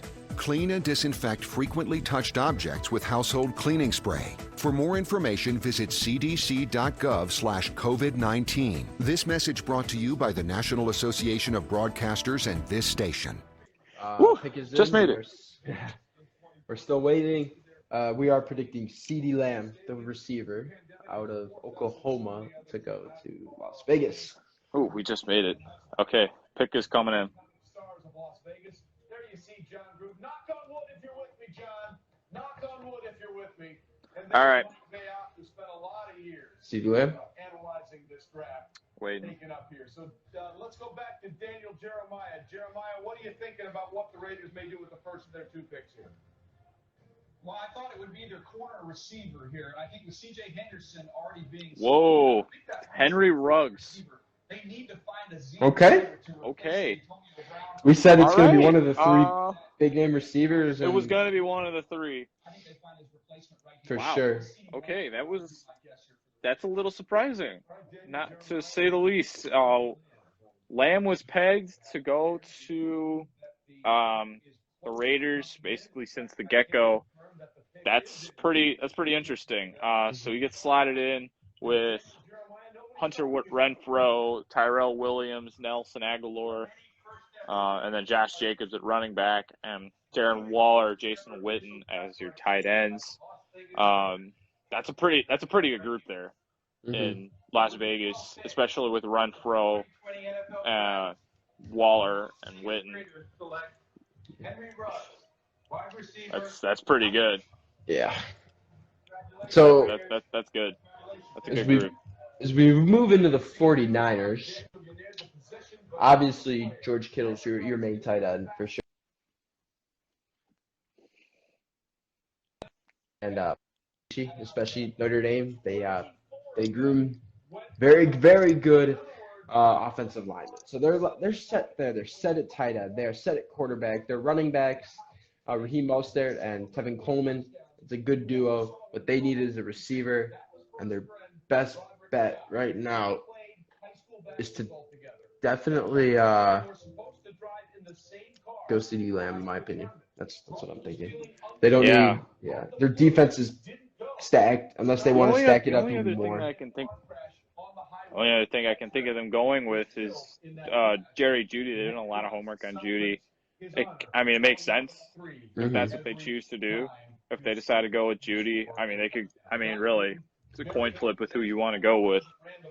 I think that obviously Ruggs fit their offense the best, in my opinion. But obviously Ruggs off the board. I think Judy's next best because Ruggs and Jeudy played in the same offense their whole college careers. It makes sense if that's the path that you wanted to go on. So it's like a coin flip here for the Niners. It's going to be interesting to see what they decide to do. But and Jeudy or Lamb at this point. Yeah. This was a possibility because of that 4.27 speed. And let's remember now, yawns are contagious. They have to face that thing they have in Kansas City. I think it's the longest we've ever been on. Yeah, this is our third one. Yeah, I think we might call it at the end of this one. Yeah, I say we go till 20, and then we kind of. Maybe we stay for the Patriots. I really want to see what they do there. Yeah. We could call it at 23. That's fair. We'll figure it out. I don't know how much longer it could stay on, though. I don't really get past when it comes to me watching I usually watch NBA and NFL drafts. Those are the main ones to watch. I don't really get past the fifth pick. I'll watch until the Bears, and then that's it.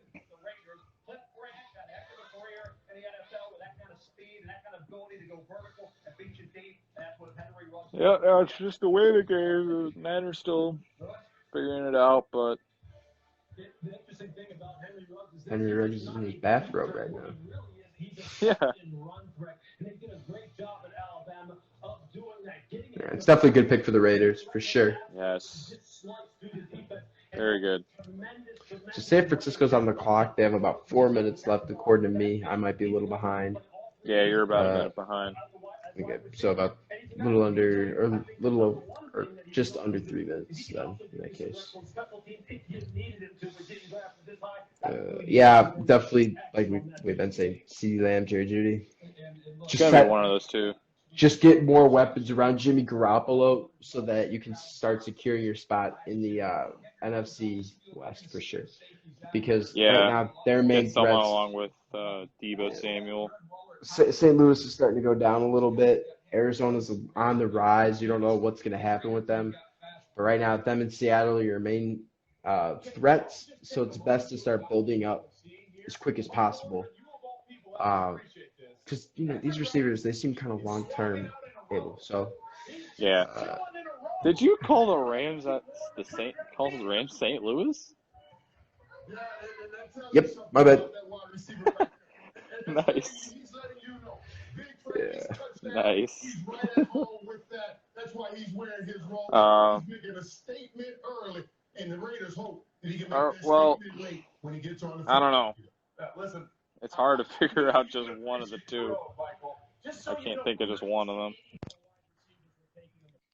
Whether it's CD or Jeudy. Yeah. I think if CD was taken by Las Vegas, then I think we'd have a bit more discussion because both of them played in the same offense, and it's really like pick your poison. Mm-hmm. I think with this one, oh, hello, the Buccaneers are on the clock now. Okay. Trade. So the Bucs have the next 2 picks. The Niners have traded back to. Oh my goodness. I don't know where they traded. We thought there would be other teams that would move. No one did in the top 10 picks for the first time since 2015. We're now at a pick right now where the 49ers are going to trade. Whoa. They're going to trade with the Tampa Bay Bucks. Oh my. Tom Brady's Bucks are moving up one slot to come up in this draft. There's still no on the board way. To get Tom Brady more protection. That would be a logical pick. Yeah, they got to get offensive lineman. Tristan Wirfs. Oh my goodness. Whoa. Whoa. Hello. Whoa. Wow. That is something else, that's for sure. This is big for Tampa Bay. Tampa Bay, they're going to be dreaming of Super Bowls tonight because right now that offense is looking very scary right now. Tristan Wirfs, that's the way to go. That's the way to go. Okay, so let's digest this real quick. So now the Broncos will be picking up a receiver. The Falcons are now poised to pick up one of the big 3. Yeah, to go on with Julio Jones. That's dangerous as well. Woo! Oh, man.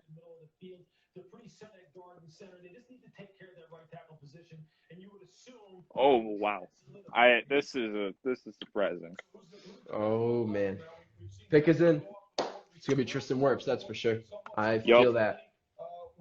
I'm getting my portable chargers ready, so I'm out of the picture for a minute. So right now they are kind of set at wide receiver. Chris Godwin and Mike Evans are gonna be running the show there. It's best right now because Rob Gronkowski and OJ Howard, they are set with tight ends. Rob Gronkowski to OJ Howard to Cameron Brate. They are set with tight ends. They do not need to touch that position. They do need linemen, however. None of them ring a lot of bells, but yeah. Okay, so Tampa Bay and San Francisco swapped. Okay. So Tampa Bay does not have 2 straight first-round picks.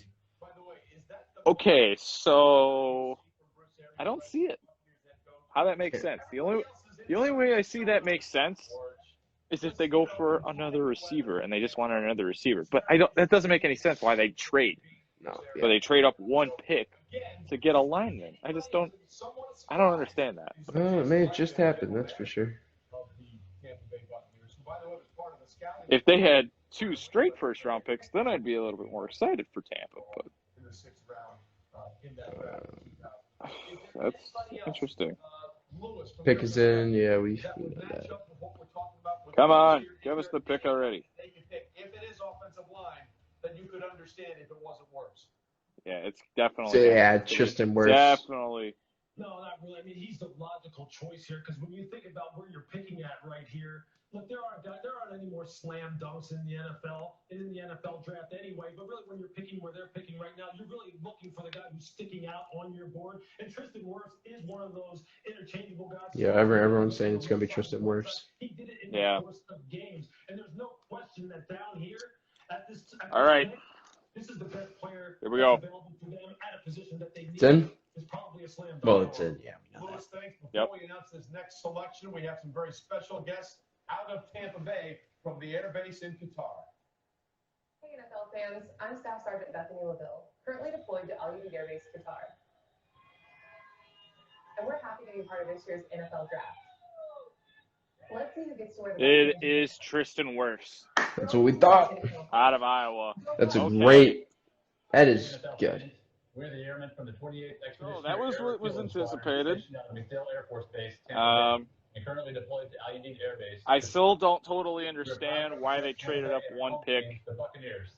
to from 14 to 13 to get him, because they probably would have gotten him anyway. But this really helps. Yeah, San Francisco now is in a great position. They can take CeeDee Lamb or Jerry Jeudy. Yeah. So I'm interested to see Now- what else the Niners got out of this, if anything.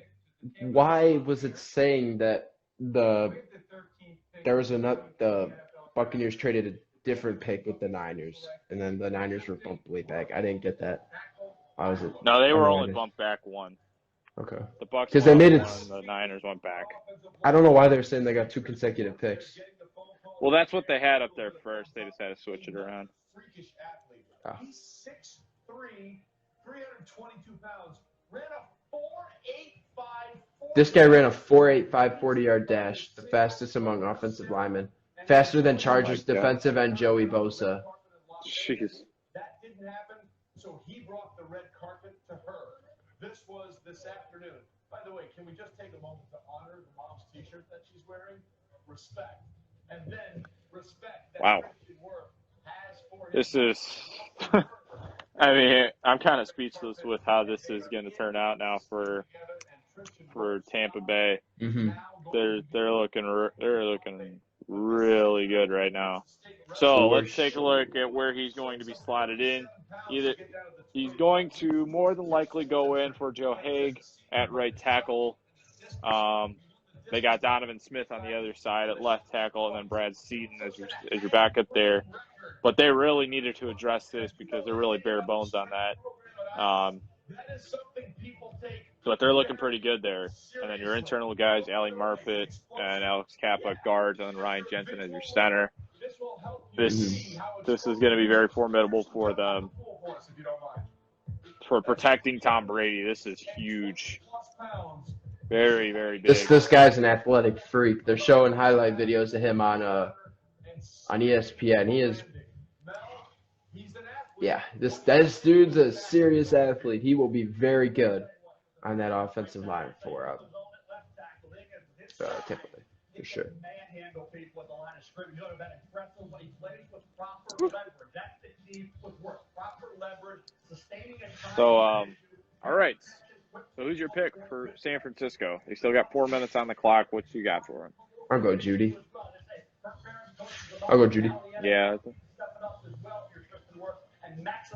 Okay, so Bleacher Report just put it out, what they gave up. I don't know what they did, though. I have to go take a look. Tampa Bay and Tom Brady is all about making Tom Brady great and keeping him upright and not letting anybody hit him, and that's what work job's going to be, Booger. Without a doubt, now, people talk about this guy being a great athlete for an offensive line. Let me tell you, he's a great athlete for a football And this guy's a tackle. He'll be good to protect against all those edge rushers. And when you look at how the run game is built today, the zone scheme, you need athletes on the offensive line, whether it's a guard or a tackle. And also, you talk about Tom Brady. You're going to need that guy that has a strong punch. We know Brady is an iron being a front lawn. He's not going to move much. You want somebody Yep, they're still on the clock. Pick is not in. They're reaching just about 3 minutes. left to make their decision. Okay, so this is what. Iowa offensive lineman be selected in the first round. Okay, so this is what the deal was between Tampa and San Francisco. So Tampa got 13 and San Francisco's last 7th round pick. Okay. San Francisco got 14 and 117. So Okay. that's the deal. Tampa gets 13 and the last 7th rounder for San Francisco, which I think is 254. And the Niners get 14 and 117. Mhm. Safe and sound enough for me to just focus Okay. on my job. I know this will be less fun, so All right. help him prolong his career. We'll help him. See what I they don't can. totally understand that, but okay. What happens? Everything that you've done for me and the kids, Hmm. holding it down, being a rock.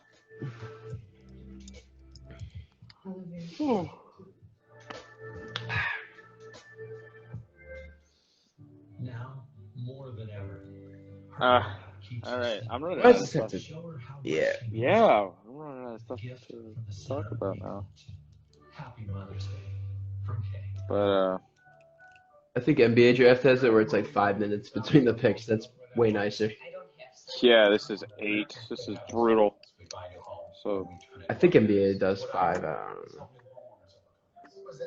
I think they're really deciding between CeeDee Lamb and Judy right now.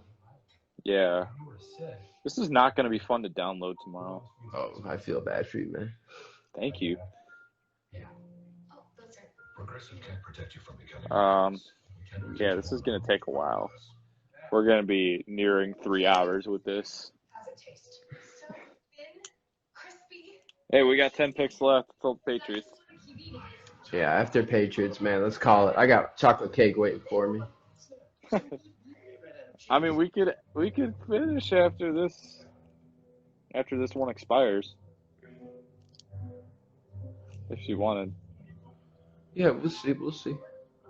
And when obviously we can talk about it a little bit tomorrow because you want to do a show tomorrow, right? Yeah, just to get ready for the Bears, and then we could call it right before the Bears. We'll stop right after the Bears are done. We'll elaborate on it, and then we'll cut it. Yeah. So the Niners have 34 seconds, still have yet to decide. God, like I said, they're probably it's a what do you think is going to benefit your organization more? Kyle Shanahan's got his kids sitting in the window. Okay, pick is now in. Thank the Awesome. Lord. Thank the Lord. Oh my goodness. That was like the longest 8 minutes of my life. Honestly, man, honestly. It'll be interesting. I think Denver's going to pick up whatever receiver they don't. Oh yeah. For sure. Well, that was what it was gonna go down as anyway. Yeah, probably. I'm still thinking CD. Oh, Jerry Judy. Or Jerry. I mean, and we were thinking CD for the Raiders, but clearly that didn't come to be. Welcome back to the draft as we're taking. Oh, I hope his kids don't fall out the window. That'd be bad. Oh yeah, that's right. You're still behind. Yeah, I just saw that. Microsoft Teams official collaboration platform of the NFL. John Lynch is casually comfortable in his setup. Of course, you would be very comfortable too if you were the defending NFC champs with the job they did last season. One of the big All right, come on now. 49ers did Just make the choice. the season for Emmanuel Sanders, and of course he has moved on to New Orleans. And there was Oklahoma wide receiver CeeDee Lamb. Some consider Yeah, him to be with Emmanuel Sanders moving on to New Orleans, this is definitely the way to go. You got to pick up one of them. Judy. Our own Todd McShay says Jerry Judy is the best route runner at a wide receiver. All right, let's see. All his years. I'm interested to see where they go with this. Could San Francisco be looking here at a wide receiver to replace what they lost in I still love that Ruggs is wearing that Old Spice. Yeah. That Old Spice robe. That's hilarious. I talked about the diversity of wide receivers, and you talk about Jerry Judy. Remember, Jerry Judy does most of his work. Whoa. He's about 60%. Javon Kinlaw Kinlaw? is the Wow. pick. Whoa. Hello. They're stacking up their defense. Wow. All right, we'll That's see a what shocker. happens there. And again, you take a look at Kyle Shanahan. Wow. And, So let's see. Kinlaw was expected to go number 9 of the Jags. Instead falls to 14 in the laps of the Niners.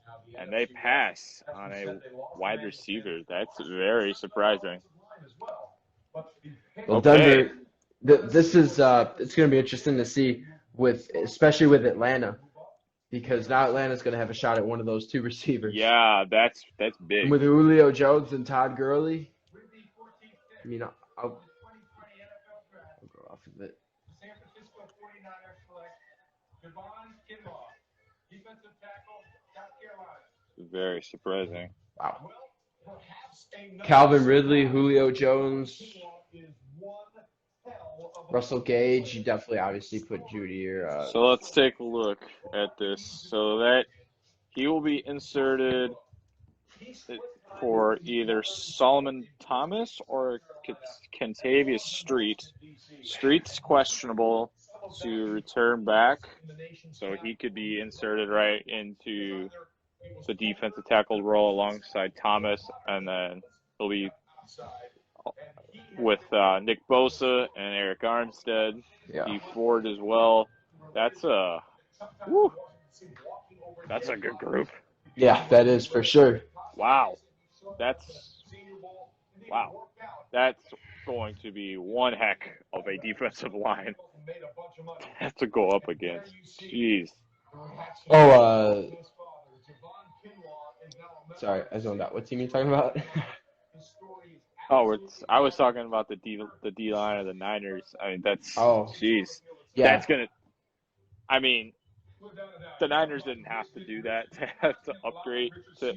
Their D line was already really, really good to begin with. But now you're adding Kinlaw, and now it's even better. But I want to take a look at the wide receiver group for a second for the Niners. They got Deebo Samuel, Kendrick Bourne, Trent Taylor, and then obviously you got George Kittle and Ross Dwelly on your tight ends. I mean, it's not the same group of Emmanuel Sanders that you had last year. Yes, you still have your pretty much your same group from last year. You got Raheem Mostert still there at not wide receiver, running back. But they missed in that sense. They missed their chance. I mean, I do think they should have gone with that wide receiver, and that could be an issue for them later on, not drafting the wide receiver. I think that might not end up being very good there. Yeah, we'll see for sure. It is what it is. Broncos pick is in. All right. But I'm just amazed that the Niners were able to pick up a 4th-round pick for nothing. Like, that's pretty good. Yeah. Okay, so now, unexpectedly, the Broncos have their pick at who they want. Is it Kalavon Chaisson out of LSU? For the Broncos? That's what you said, right? No, I said they have their choice at who they want. Oh, my bad. With receivers. I thought you knew the player. No, they haven't said it yet.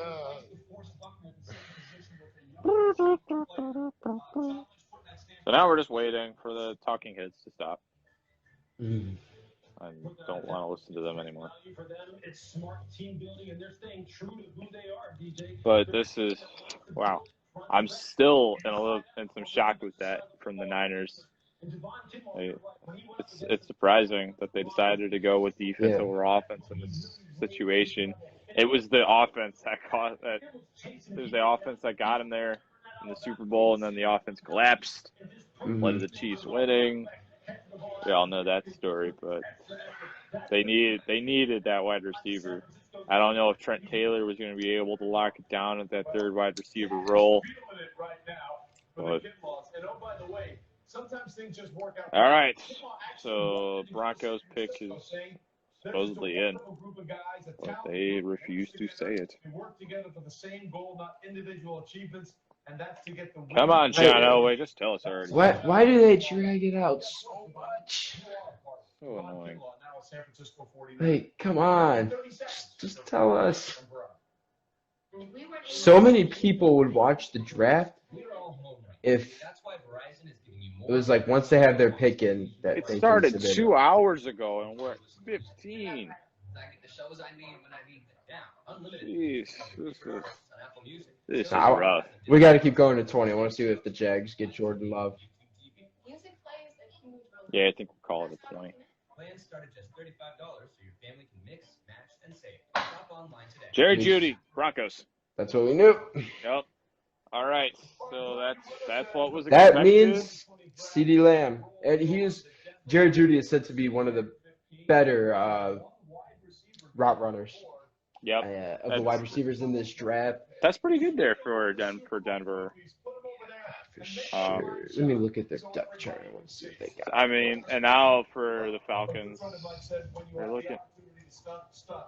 They got a good shot. So they got Cortland Sutton, Deshaun Hamilton, Tim Patrick are their current receivers, and then Noah Fant as their tight ends. I mean, I'm gonna draw a comp to Cortland Sutton here real quick. Go for it.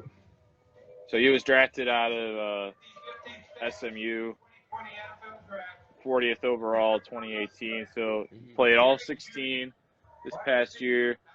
72 receptions for 124. He had 124 receiving, 124 targets for about 1,100 yards. He had 6 touchdowns, and 70 was his longest reception, and then 50 receiving first downs. Mm-hmm. So that's your reliable guy there in terms of Cortland Sutton. So that's obviously your top wide receiver. But then you're going to be slotting in Jerry Jeudy along with him. That's a good wide receiver. That's a good basis for your wide receiver group. Yeah, sure. Yeah, for sure.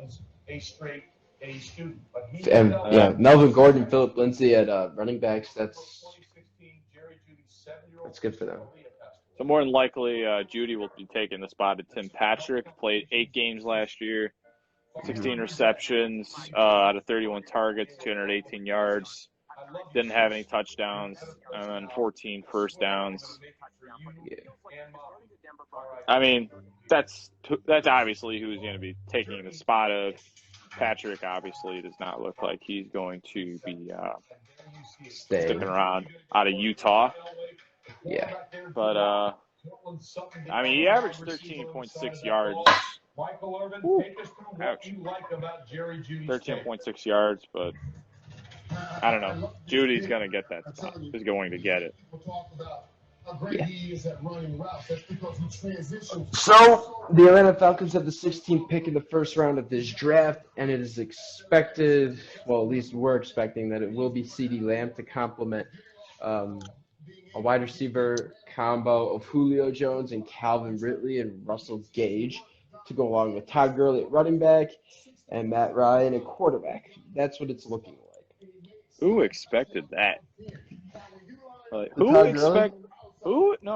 expected that CeeDee Lamb would fall into the lap of the Falcons? Like, that's just was not dangerous because a good quarterback, you already know if he can connect with Julio Jones that well, he'll do good with CeeDee Lamb. That's my take on it. Now imagine if Lamb continues to fall into the lap of the Cowboys. What if he comes to the Bears? I highly doubt that. But hey, you never know. The NFL is a crazy place. Yes, it is. All right, so now they have a commercial break. 3.5 minutes. 3.5 minutes. Of pain and anguish. For the Falcons to make their pick, and we are all running out of things to say because we've said possibly everything we could on the NFL draft. About these guys, at least. About these guys. I mean, okay, so I'm going to try and come up with something. Who do you think the Jags are taking at 20? How about that? Love. You think so? Him or Hurts. Okay. They're going to take a quarterback. Okay, Falcons pick is in, but I still can't see Hurts being a first-round guy. I know. He just does not seem like a first round guy to me. But they're running out of options at quarterback to take. Yeah. I mean, I'm still hoping that Hurts falls into the laps of the Bears and that they take him. They can't stick with Foles or Trubisky. That's no. what some people are saying that might happen if that option is there. I hope so. It's like an option that doesn't make you happy, but it may be the best move overall to do. Right. Completely agree. This is going to be a game changer for Madison. Because I feel like with one of the two, it's either going to be one's going to be a hit and one's going to be a failure. You need a backup. Yes. And you can't stick with Tyler Bray. No. Nope. Nope. Falcons pick is in. Dallas is on the clock. We are waiting. Falcons are necessarily in need of a defense. Pretty much anybody, quarterback, linebacker, edge rusher, defensive lineman. It'll be good for them. But if they bring in a receiver, that also bulks up their receiving game for Matt Ryan with Julio Jones and Calvin Ridley as we have touchdown. We're just trying to keep you updated. So they were projected to take C.J. Henderson at 16, or not 16, 15, 16. I don't know. Do they stick with the cornerback, go with him, or even like go with an edge guy like Clavin Chaisson? Yeah, do they go? Yeah, they're either gonna go a receiver or they're gonna pick somebody on defense. That's or even like AJ Terrell. A lot of people are saying though CeeDee Lamb's the main guy right now, unless you go Xavier McKinney out of Alabama. Maybe he's a safety. That's not a bad idea. Yeah, maybe.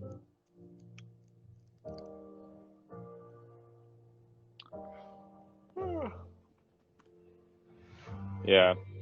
CeeDee Lamb, Xavier McKinney, Justin Jefferson, Clavon Chaisson, Kenneth Murray are the top 5 available right now, according to Mel Kiper.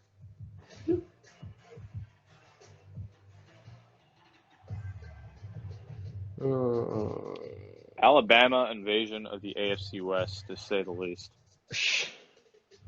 Now, that's going to be fun, seeing Henry Ruggs and Jerry Jeudy play against each other twice a year. Oh, yeah. After playing with each other for so long. That'll be cool to see. So the pick is in. We've waited a long time for it. I forgot Dan Quinn was bald.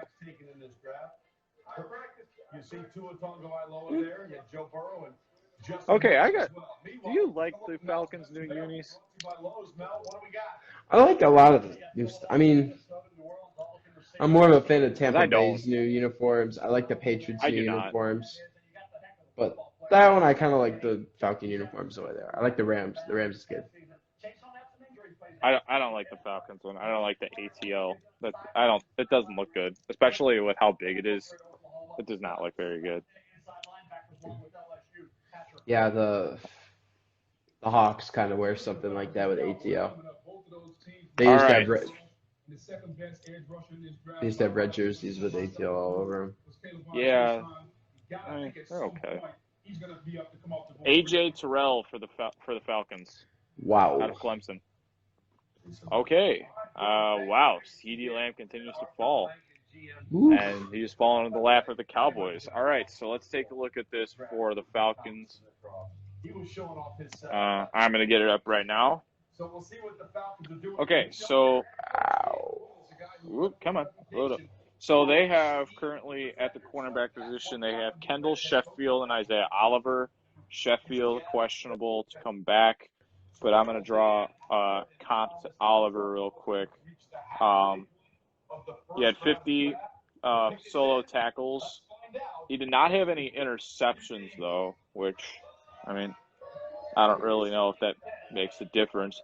He had 62 total tackles this year, 12 assist tackles. He had a forced fumble and 11 passes defended this year. So if Oliver's paired with AJ Terrell, I wouldn't be complaining. Yeah. And then I'm going to take a look at Sheffield real quick. Now, Now, does Miami go for CeeDee Lamb if Dallas passes up? I don't see how they can pass him up. And they're projected for Chison, and I almost think you have to after losing Robert Quinn. Okay, so here's Kendall Sheffield, the other Falcons cornerback. He had 46 tackles, 36 solo tackles, and 13 assisted tackles, a forced fumble, no interceptions, and 3 passes defended. And then he had a kick block, too. So, pretty good. And then he was also one of their kickoff return guys. He had 6 of them for 106 yards. So, I mean, dual threat guy for Kendall Sheffield. For sure. But, okay, so like you were saying, CeeDee Lamb and the lapse of the Cowboys.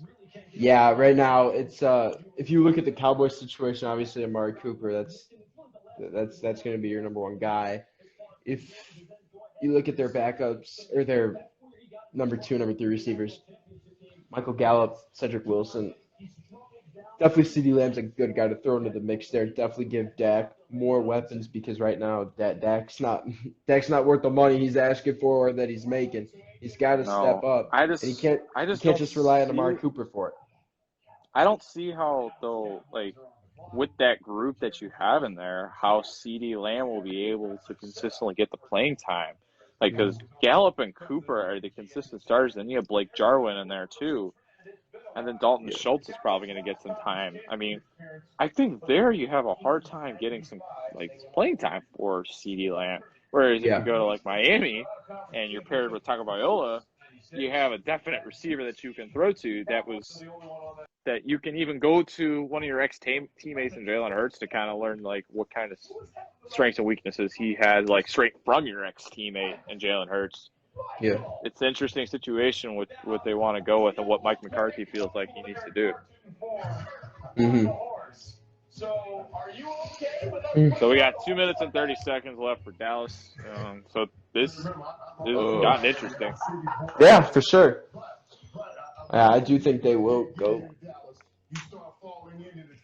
CeeDee Lamb, but if they do want to stack up on defense and take Clavon Chaisson out of LSU and edge rusher, that would really buff up their defense. They're already really good with Sean Lee, Jalen Smith, and Vander Esch, however you say that name, at linebackers. Clinton Dix, obviously really good D-back for sure. And then Tyrone Crawford, Donovan Terry Poe, Gerald McCoy, DeMarcus Lawrence. All 4 of those guys on the line are big names. So then you kind of make the argument, is there any room as an edge rusher for Clavon Chaisson? That's right. Yeah. Okay, so I got something from Rap. No team made more calls about moving up than the Falcons, but they stuck with it. Yeah. I'm a little surprised that they were able to stay where they were and pick up as good a guy as they did. I mean, I can't argue with A.J. Terrell there. That's a good fit. Good fit. Yeah, you really think about it, in the middle of the field, someone who can play a little bit. Oh man. 1 minute on the clock. That might have been my AirPods are dying. I hope they're not. You got to get through like 3 more picks. As far as their defenses are concerned, he's a guy who plays with tremendous energy, tremendous tackler, good cover skills, very instinctive. I think he's the guy who They do. Huh? Dallas Cowboys sticker on his helmet. No, I'm saying just gotta get I hope through 3 more picks. They don't die. Yeah. I heard a beep in my ear, and I'm like, I hope that's not that, because like it didn't say anything. Oh well. Pick is in for Dallas just from Jerry Jones's face, so it's most likely in. Are they going to screw this up? I don't know. Once Jerry CeeDee Jones Lamb has is to just be by rocking. himself. CeeDee Lamb is just rocking with his headphones on his phone, just wondering when it's going to come. Jerry Jones, owner, president, and GM. Oh my God, he's the dictator of the Cowboys. Yep. That's the term. Yep. There's Mike McCarthy. I'm going to have to start getting used to saying Dolphins quarterback Tua Tagovailoa. I still have not let that set in yet as the guy That's going to be weird. This is the guy that's led my team to so much. Don't come at me for supporting Alabama. I told you I have my SEC ties. That's crazy, man. Jerry Jones is on the phone right now. Pick is in, as we have All right, said. here we go. Dolphins are on the clock. If Cowboys somehow do not pick CeeDee Lamb, Dolphins must go with CeeDee Lamb to work with CeeDee Tua. Lamb to Dallas. It's a good pick. Wow. It's a good pick. I still cannot believe CeeDee Lamb fell into the laps of the Cowboys. I did not think it was possible. Oh, no. Wow. Wow. That's just still mind-boggling that he was able to fall that far. So I mean, and he was considered one of the top. He was considered the number one wide receiver. The Raiders passed on him. The Niners passed on him. Broncos passed on him. That's just insane. Okay. That's nuts. So, right now, we can assume CeeDee Lamb's going to be a top 3 receiver for the Cowboys. So you're looking at Amari Cooper, Michael Gallup, and CeeDee Williams. Not bad. So now we have to start questioning who is, because obviously Miami will not take Justin Herbert. No. Does Oakland find a backup for Derek Carr and Marcus Mariota by getting Jordan Love, which I find is not a good move, and I don't think it'll happen. And does Jacksonville pick up Jordan Love, and that's the man for the future? Because I don't know. I mean, jeez. Probably should have drafted a receiver with the 9th overall pick. Probably should have taken CeeDee Lamb or somebody. Yeah, that's what they should. You still got Justin Jefferson. I'm still thinking like it's possible that Miami picks up Justin Jefferson. It could happen, or sure up the offensive line by picking up Austin Jackson, or even like getting Trayvon Diggs out of Alabama. Yeah. Who knows? I mean, I'm still CeeDee Lamb to the Cowboys still strikes me. Let's see. They have about 6 minutes left on their pick. This was from a trade for Pittsburgh. Yeah, Miami is stacked. Well, don't go that far. Oh, with their draft picks. Oh yeah, but yeah. Otherwise, other than that, don't get your hopes too high. I don't have high hopes for the Dolphins. I don't think anybody does. Not this first year. Jerry, I'm a little bit ahead of you, but Jerry Jones' face is just in utter disbelief that he was able to draft him. I'm still. You can't blame him. No, I mean, that is just shocking. You just hope that they can use them the right way for this. That's what you're hoping for. I think that's going to be the most interesting thing. But I would not have guessed that CeeDee Lamb got drafted number 17 overall. I don't think anybody would. Not in my wildest dreams. Woo! Okay, so we got 5 minutes until we have to weigh in again.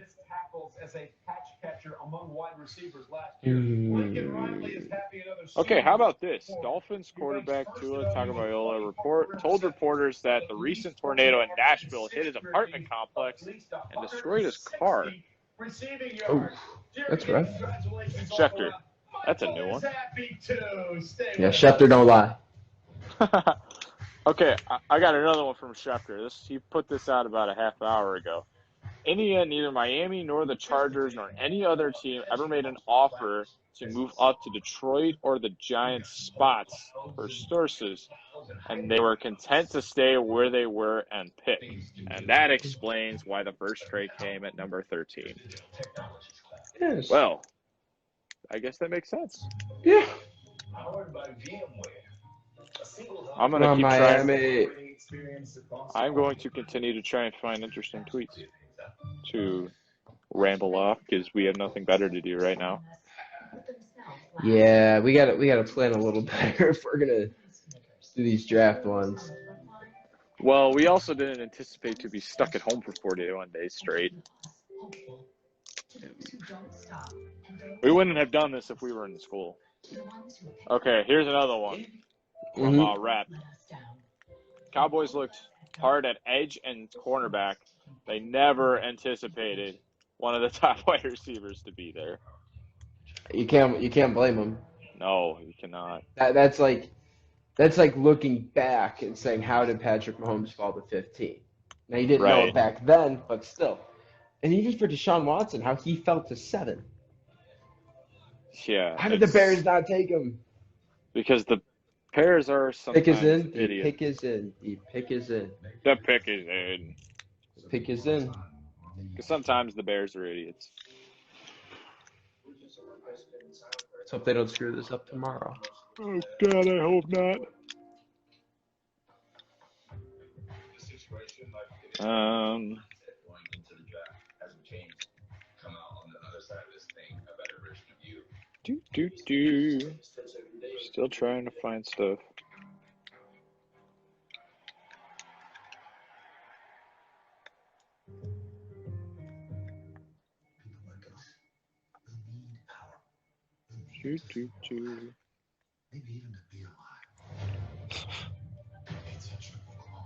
Yeah, I haven't got anything. I just, Wait, you haven't? Okay. no, I don't have anything because I was going to try and put a tweet out there. Just like say something random, but I don't got anything. Pick has been in for about a minute now. They have this pick because of a trade with Pittsburgh. So we'll see where this goes. We're almost there, Dan. 2 more picks and we'll call it a night. I think we're nearing our cap soon. No, actually, I think we're getting close to an hour. But when we do, we'll switch on over. So Dan, you're not going to get to play freshman baseball, man. I am upset about that. I mean, I'm hoping that we can get our summer ball season on. Yeah. My mitt, I was playing catch with my dad, and I caught the ball and I threw it, and then I caught it again and I realized my mitt just ripped. It was that old. Oh. I think I've had it. I last played organized baseball when I was 12, and I bought that mitt for that season, and it still fit me, so I've been using it for a while. Been using it for about 7 years, and that thing, it just bit the dust. And the thing is, I can't order a mitt because I want to go and try on the glove. I don't want to buy the wrong size because they're like $119 bucks. Like, yeah. Yeah. So I try them on at the store. I don't buy them at the store. Mm-hmm. But then I get them. Well, I order it online. I get all my stuff online. Well, my bats and my gloves I get online because it's cheaper.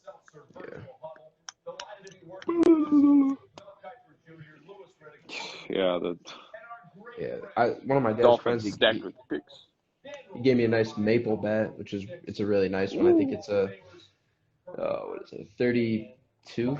So I have a Luda Slugger that's a 34 and a 32 that's. You used a 34? Yeah, because I don't play organized baseball. I just try to get hand-eye coordination and power down. It's like I'll For do a lot of. tennis.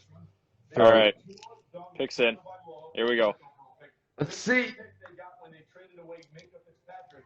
Can they screw this up? Austin Jackson, USC. All right. Okay. That helps with the line there. Mm-hmm. It helps with Tua, obviously, with his protection. But now Jordan Love becomes conversation. Jordan Love starts to get conversational. I say Raiders go Clavon Chaisson to get an edge rusher here. Okay, so he will either be taking the spot of Julian Davenport or Jesse Davis at the tackles. Adam Pankey's also there. He can play both of them. Mm-hmm. But this is going to really help with the Dolphins on their edges going up against the edge rushers, which they've had a lot of issues with in the past. And then obviously having the issues with You simply got good news for Tua. You knew it. Their quarterback's still not being very good. Okay, so how about this? Ryan Fitzpatrick still labeled as the starter, according to ESPN. Tua is the backup. What? Okay. I don't know when it was updated, but that's what it says. Fitzmagic But, is gone, man. There's no more Fitzmagic. No, sir. But I don't know. I'm interested to see where they slot him in, whether it's at left tackle or right tackle. I think he's going to get work in both to really figure out where he's going to be best fit. But this is a big pickup for them. 6'4", 322 out of USC. His grandfather, Melvin Jackson, played for the Packers, 12th overall from Green Bay. So, I mean, he's got the blood for it. For sure. Yeah, he played a lot. It looks like he played a lot of left tackle according to show. That's what the highlights show. And he was a really good blocker. Like, he wouldn't just stay in one spot, like, with the runs. Like, he would, like, really move a lot. Like, it looks from the film, it looks like he moves pretty well. But one other issue, like, that it showed, I was reading some of the strength weakness charts that they've been putting out there. One of it is that he jumps back really quick, and like he'll draw the false starter, he'll draw the neutral zone infractions. Yeah. So that's something he might need to work out. But this is a really good pick there for the Dolphins to really shore up that line. At least start to. Yeah. Okay. Oh, Vegas picks in. Vegas pick is in. I think after we read off the Vegas pick, we're going to transition to hour 4. We'll start hour 4. About hour 4. But we're going to call it quits after Jacksonville, right? I think so, yeah. Unless you want to wait to see what New England does. But you want to wait to see where Jordan Love goes? Yeah, if Jacksonville doesn't draft Jordan Love, I'm going to be pretty shocked. Because I'm going to pull up their depth chart, right? If Jordan Love gets past the Patriots, then it's a crime. Gardner Minshew, I'm sorry, but that is not a franchise quarterback. That is not a starter. I'm sorry, but that's. Do you have their draft chart up? Or the depth chart up? Yeah, I do. Can you pull his stats up? What do you want to know? Whatever's important. Okay, 6-10, 4th in AFC South. Okay, Minshew had 3,271 passing yards. Fournette rushed for 1,152 yards. DJ Clark caught 1,008 yards. Okay, wait. Raiders pick is in. Raiders pick is in. And one of my AirPods just died. Crap. Yikes. All right, so I'm going with only one. These babies right here, I can charge them for 25 minutes and they will last for 5 days. Dang, that's pretty good. I'm not kidding. Okay, so they're showing Allegiant Stadium right now. And it looks like it's done. Yeah, it Stadium. is. They were supposed to have the draft there. Well, yeah, I knew that. I didn't think it was gonna be done that quick though. Like, because I know SoFi has been taking like forever. Oh, the Rams Chargers. So they're gonna share that one. Yeah. Okay, so Chargers just can't get a stadium of their own. No. Do you know yet or no? Damian Arnett, Ohio State, cornerback. As the Las Vegas Raiders welcome their second selection. All right.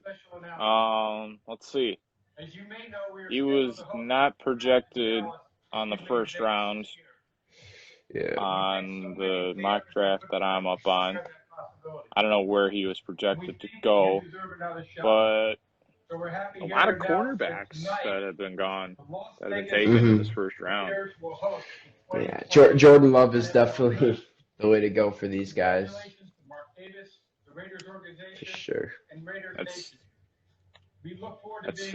a good pick there for the Raiders to share that up. So they got Trayvon Mullen, Nevin Lawson in that cornerback spots, and then they got LaMarcus Joyner back there too, Ken Crawley. But And then Nevin Lawson is projected to could be leaving. He's questionable to come back for the year. Might be traded. No one really knows at this point. But for Mullen, I'm gonna look at his stats. He was picked 40th overall last year out of Clemson.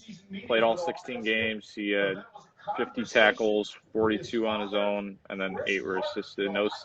He had 1 interception, and then he had 10 passes defended. So pretty decent rookie year for him, to say the least. So if they're able to match up well with that, I mean, that's pretty good. That's pretty good there for Arnett if he can match up with Mullen. That's going to be a formidable backfield there. If you have Mullen and Arnett paired up. You're going to have action, and he held up very well. So I think the corners are reaching a little bit and then because they're forcing these needs. With Jeff Heath and Demarius Randall in the safety slots.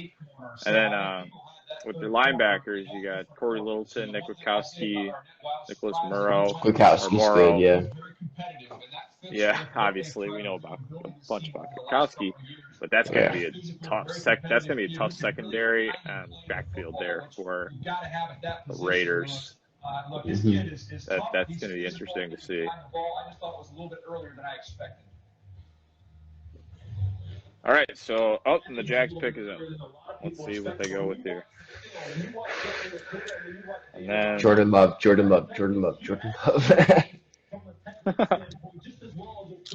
Once that pick is in, we might transition. So goodbye.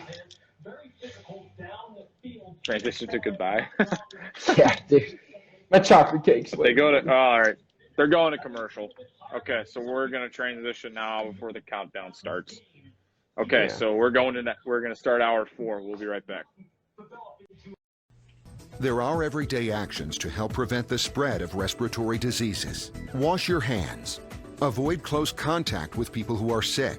Avoid touching your eyes, nose, and mouth. Stay home when you are sick.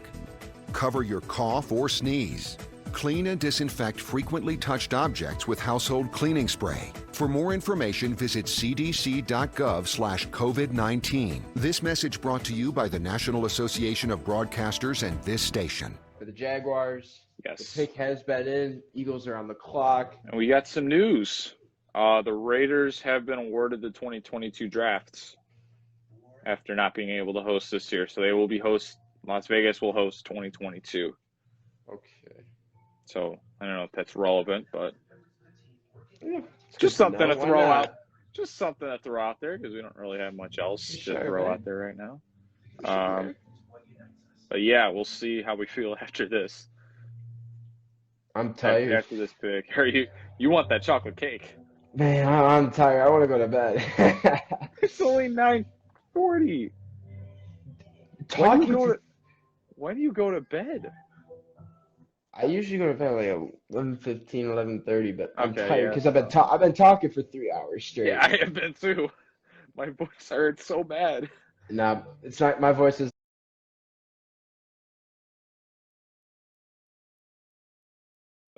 Nah, it's not. My voice isn't as bad as when I was ranting about the Blackhawks. Oh, that was the worst. I remember that.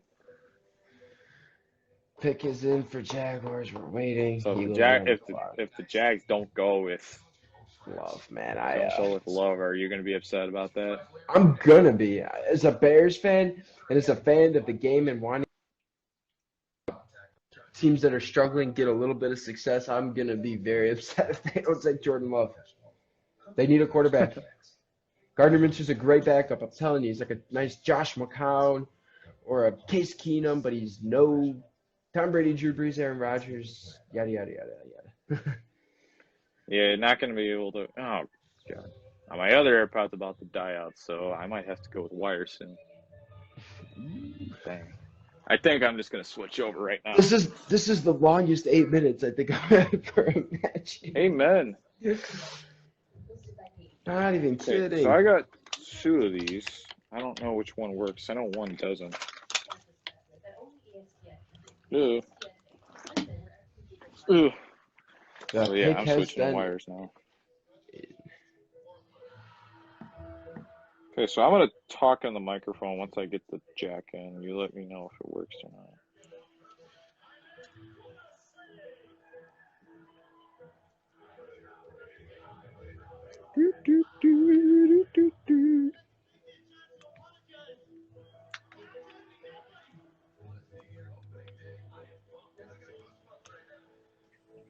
Okay, come on. Come on. Can you hear? Yes.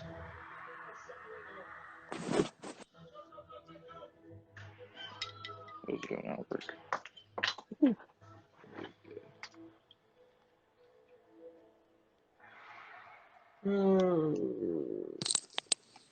Can you hear? Can you hear me? Yeah. Mm-hmm.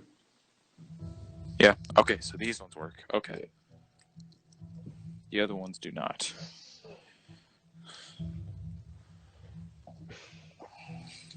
I will have to remember that. Okay, so Xavier McKinney's listed as the top available guy. And then Justin Jefferson, Clivon Chason, Kenneth Murray, Jordan Love. Oh, jeez. Josh Jones is also listed if they're going for an offensive lineman. That's who they're going to go with. So I hope he goes to the Bears. Okay, so Jack's pick is bring back the fridge, man. Bring back the fridge. It's Clivon Chason.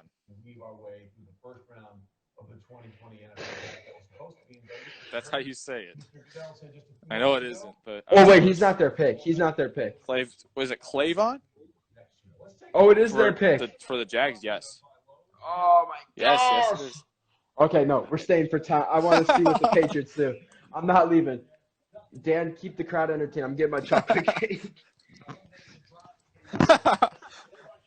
Okay, so so while Josh is getting his cake, let's take a look at this for the defensive line of the Jaguars. Currently, they have Josh Allen, Avery Jones, Taven Bryan, and then Yannick Ngakoue.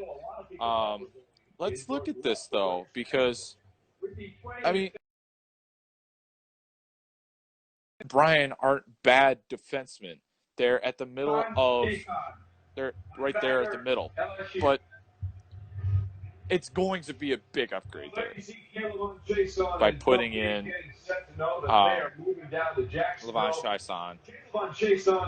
Oh, no, I'm sorry. He's an edge guy. My bad. So he'll either go in for Josh Allen or Yannick Ngakoue somewhere.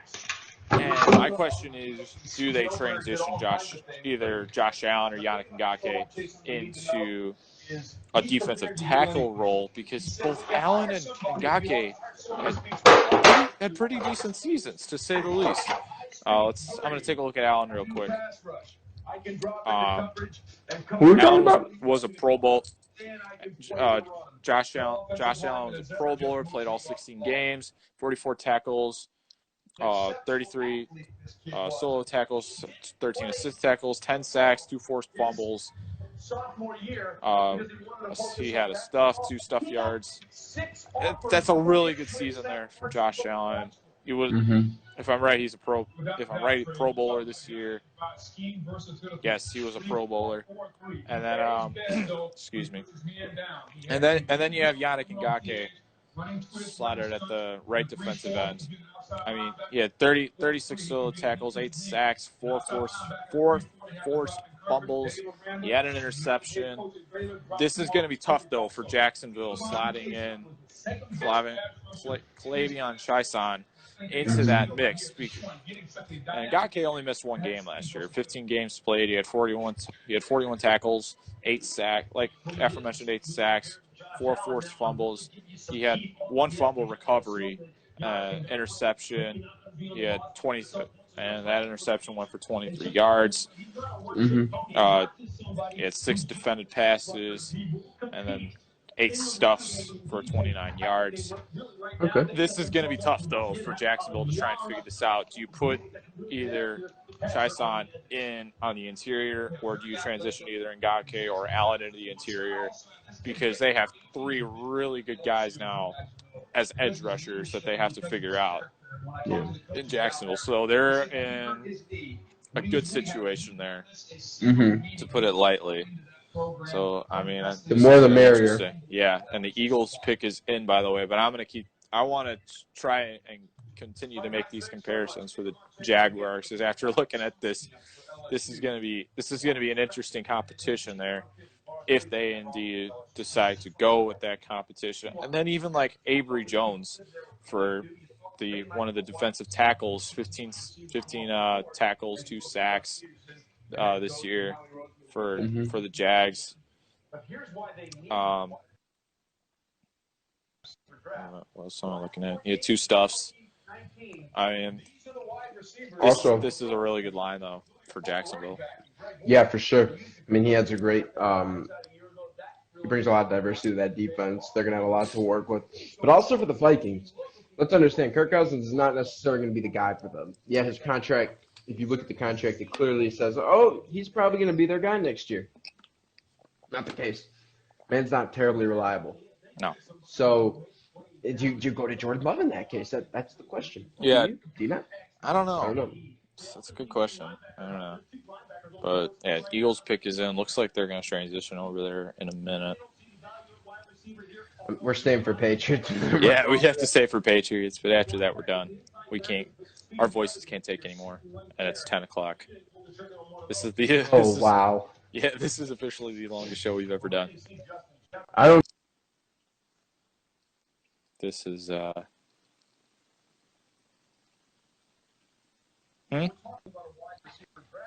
So I don't know if we got a lot of viewers this time, just because. Can you hear me? I can now. Okay. I was saying I don't know if we're gonna get a lot of viewers for this one because I feel like a lot of people are watching the draft. Do you think we should even put it up? Yeah, why not? You're not the one that's got to download everything. I think it's good. It's more stuff to put on our resume as we go forward in our careers in broadcasting. Because it's going to help that they're going to say, wow, 2 teenagers did a 3-hour show about the NFL draft. That's commitment. So, yeah, we're putting that up. No, I'm putting that up. I'll be there for support. I'll be there for support. You're not coming to my house, though. I don't want to. Excuse me? Yeah, you heard me. So that's just rude.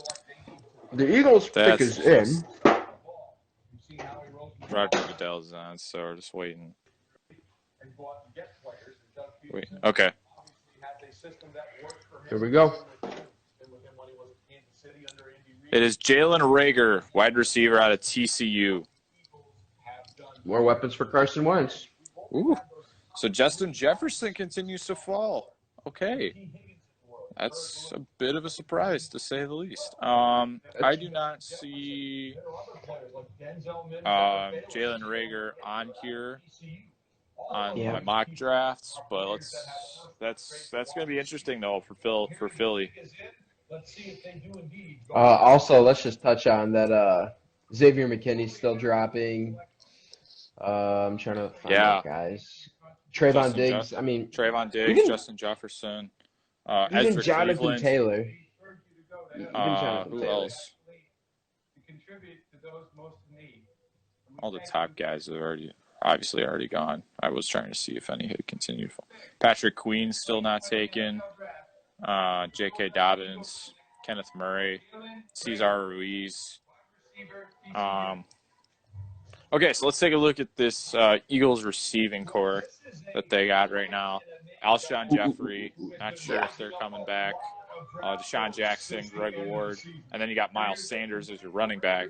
And then you might also see like a little bit of Robert Davis, and then you got Zach Ertz, Dallas Goedert as your tight ends. So this is going to be an interesting insertion here for whatever his name is. I can't remember his name.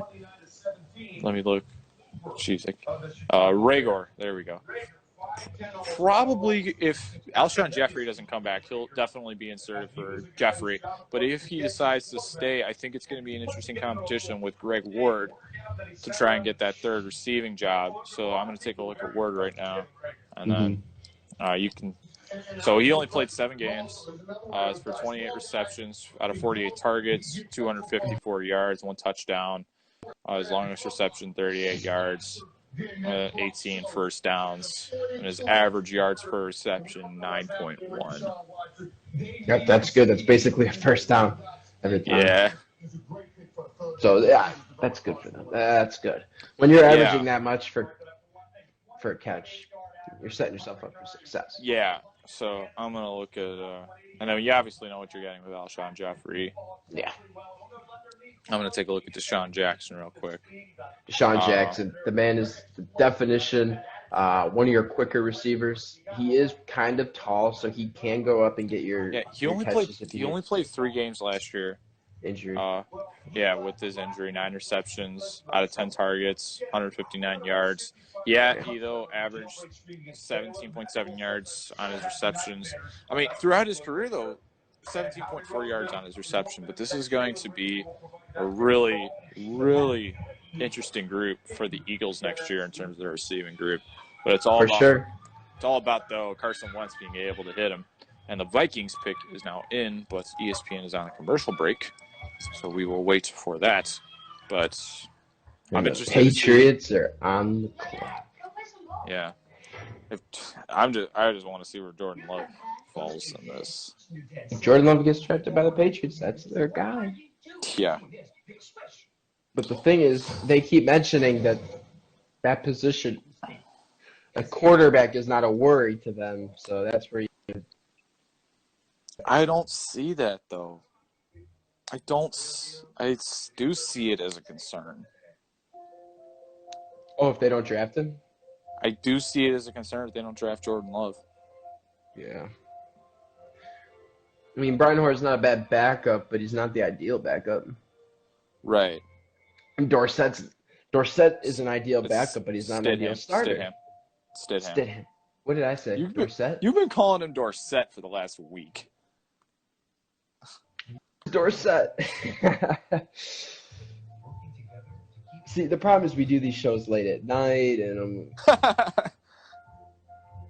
Oh, okay. So the Patriots have traded, and the Chargers are on the clock. No way. That's according to Rap. 20 seconds ago. Please say Jordan Love. I just want to see it happen so I can go to bed. Oh, wow. That's shocking. That's. I am surprised at that. I'm interested to see what the deal behind it. So that's the 37th pick that they're swapping? I believe so. Now is it just a pick for a pick? All I found was that from Rap is that the Vikings pick is in, Patriots are trading, source said the Chargers are on the clock. That's what Rappaport said. Okay. So we'll stick to the 37 Chargers. and 71 for 23. That's the deal. So Chargers trade up to 23 and they give up 37-71. All right. So Patriots get 31 and 70, whatever you said. So they pick up more draft capital. Okay. Okay. Oh, and other Patriots stuff. David Andrews, their starting center, has been cleared to return to football. Good. So he'll be back next year. Yes, sir. Oh man, He will be back. Tired. I kind of want to see New Orleans get Jordan Love. We can extend it one more thing. Oh my God, you got to be kidding. Because no, hear me out. Because they need a good backup to Breeze. Because Breeze is pretty much going to retire at the end of this year. We all know it. He hasn't said it yet. He's got 2 years left. He's got 2 years on the contract he just signed. I saw something on ESPN where they're just calling it quits. Let's see. But maybe Jordan Love's a possible backup. I don't know. I do not know. Who knows? Wait, Chargers aren't going to take him because they got Justin Herbert. And don't forget, you can visit NFLshop.com. Look at you. All right. I'm catching up. Ugh. I can't believe we are close to going on 4 hours of this. 4 We started hours. at 6:45 and it is almost 10 o'clock. Yeah, we're starting hour 4, I think.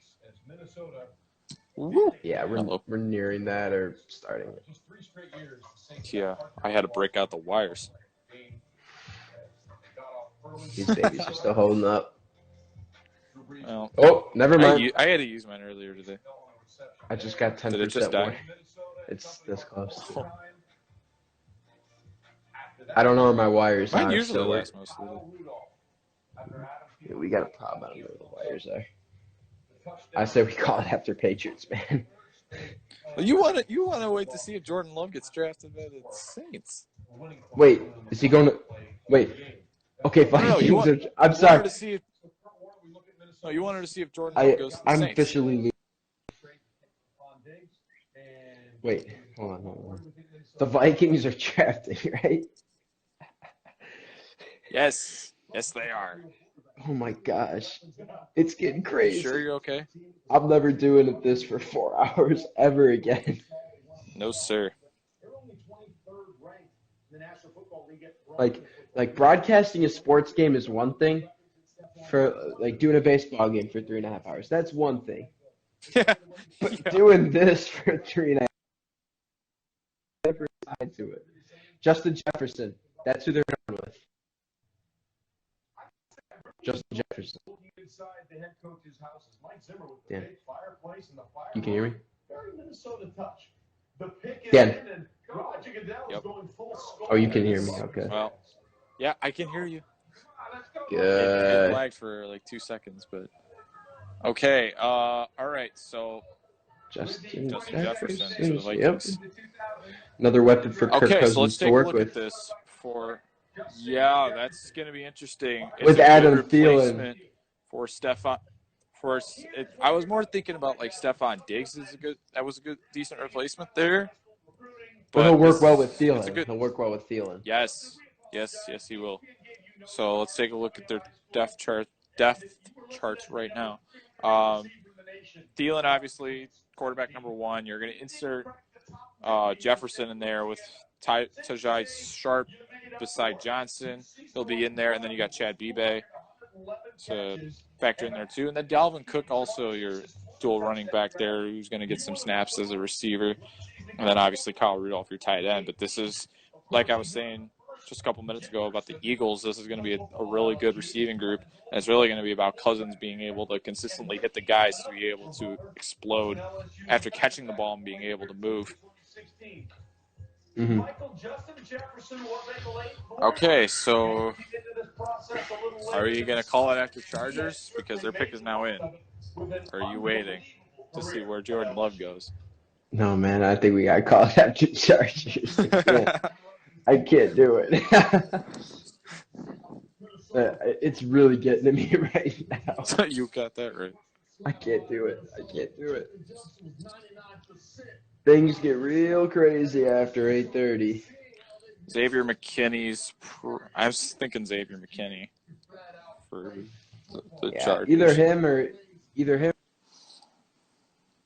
out of Penn State, edge rusher. One of the two, I think, would be good. Ugh, I can't feel my throat. Hey, at least you know who drafted who. We've been covering this for 3.5 hours, and I forgot the Chargers took Justin Herbert. Oh my God. I'm so tired, man. Yeah, me too. Hey, this only builds up our resume for the future. Got that right. Yeah. Guess who did a 3.5 hour broadcast on the NFL draft, hoping Justin or Jordan Love would get taken by somebody. Pick is in. and watch us cancel the broadcast, and then Jordan Love goes to the Saints. Do you really want to wait it out? Dude, I don't think I can. I could maybe see him going to Minnesota at 25. That's not bad. Like I said, they need to back up the Cousins in case things don't go good. I forgot that Minnesota had 22. Or no, they had 25. Wait, what? Yeah, they got 25. Who they get 22 from? Buffalo. Oh, yeah, that's right. The Bills. Bills Mafia. Oh, wait, trade. There's a trade. Well, Trey, yes, the New England Patriots have traded out of the first round, trading that pick. Oh, yeah, that's the trade right. Yeah, I thought he was going to announce another one. No, I'm ahead of you, remember? Yeah. I would have told you already. Yes, sir. Yes, sir. Yeah, Matt, we're calling it after Chargers. All right. 23 so, yeah, this will picks. be our I think that final was pick. 23 picks. Yeah, that's pretty good. They need a quarterback, which they have. They need an offense. Maybe you go for a receiver here just to surround Herbert with Yeah, a it's good trying to target. pick up what's left. So the main guys. Right now, according to CBS, the best available receivers left. You got Brandon Ayuk out of Arizona State, T. Higgins out of Clemson. I'm trying to find some notable guys. Chase Claypool, for sure. Tyler Johnson out of Minnesota. Yeah, so that's who you got left. Okay, you ready? It's Kenneth Murray from Oklahoma. Oh, That's the Chargers pick. So let's take a look at that real quick before we take a look at that. Yeah. So Kenneth Murray's the inside linebacker out of Oklahoma. Mhm. So the linebacker group there for the Chargers, Nick Vigil, Denzel Perryman, and Kazir White are the main guys, and then you got Drew Tranquil, Malik Jefferson also there. So I would imagine though for Murray would be slatted in the middle linebacker spot, and would probably, if they wanted to keep Denzel Perryman, they would probably slant him if they wanted to put him in a 3-4 role there, or switch him to one of the outside linebacker roles and sit either Vigil or White. I mean, Yeah. I can't see them really keeping Perryman out of the starting lineup. Mhm. But another good pick up there for the Chargers that really shores up the secondary. It's a good pairing with Perryman. No pun intended.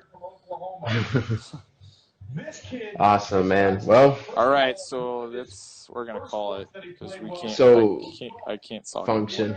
I can't function. We cannot. So we function. did about 3.5 hours almost. Yes, this should be fun to download tomorrow. Yes, sir. So yeah, resumes. Yes. All right. Great So stuff. our next show of our regular show should be Tuesday. Yeah, But we're we'll going do to have probably a draft show tomorrow.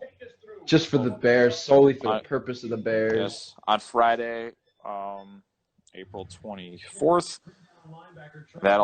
This will probably be uploaded by the weekend because it's going to take forever to download. And then hopefully Fridays will be up before the end of the weekend. But you never know. Great show, man. Great stuff. Show. Awesome. And, all right. Always a pleasure. Yes, sir. Bye-bye. Oh, you tripping.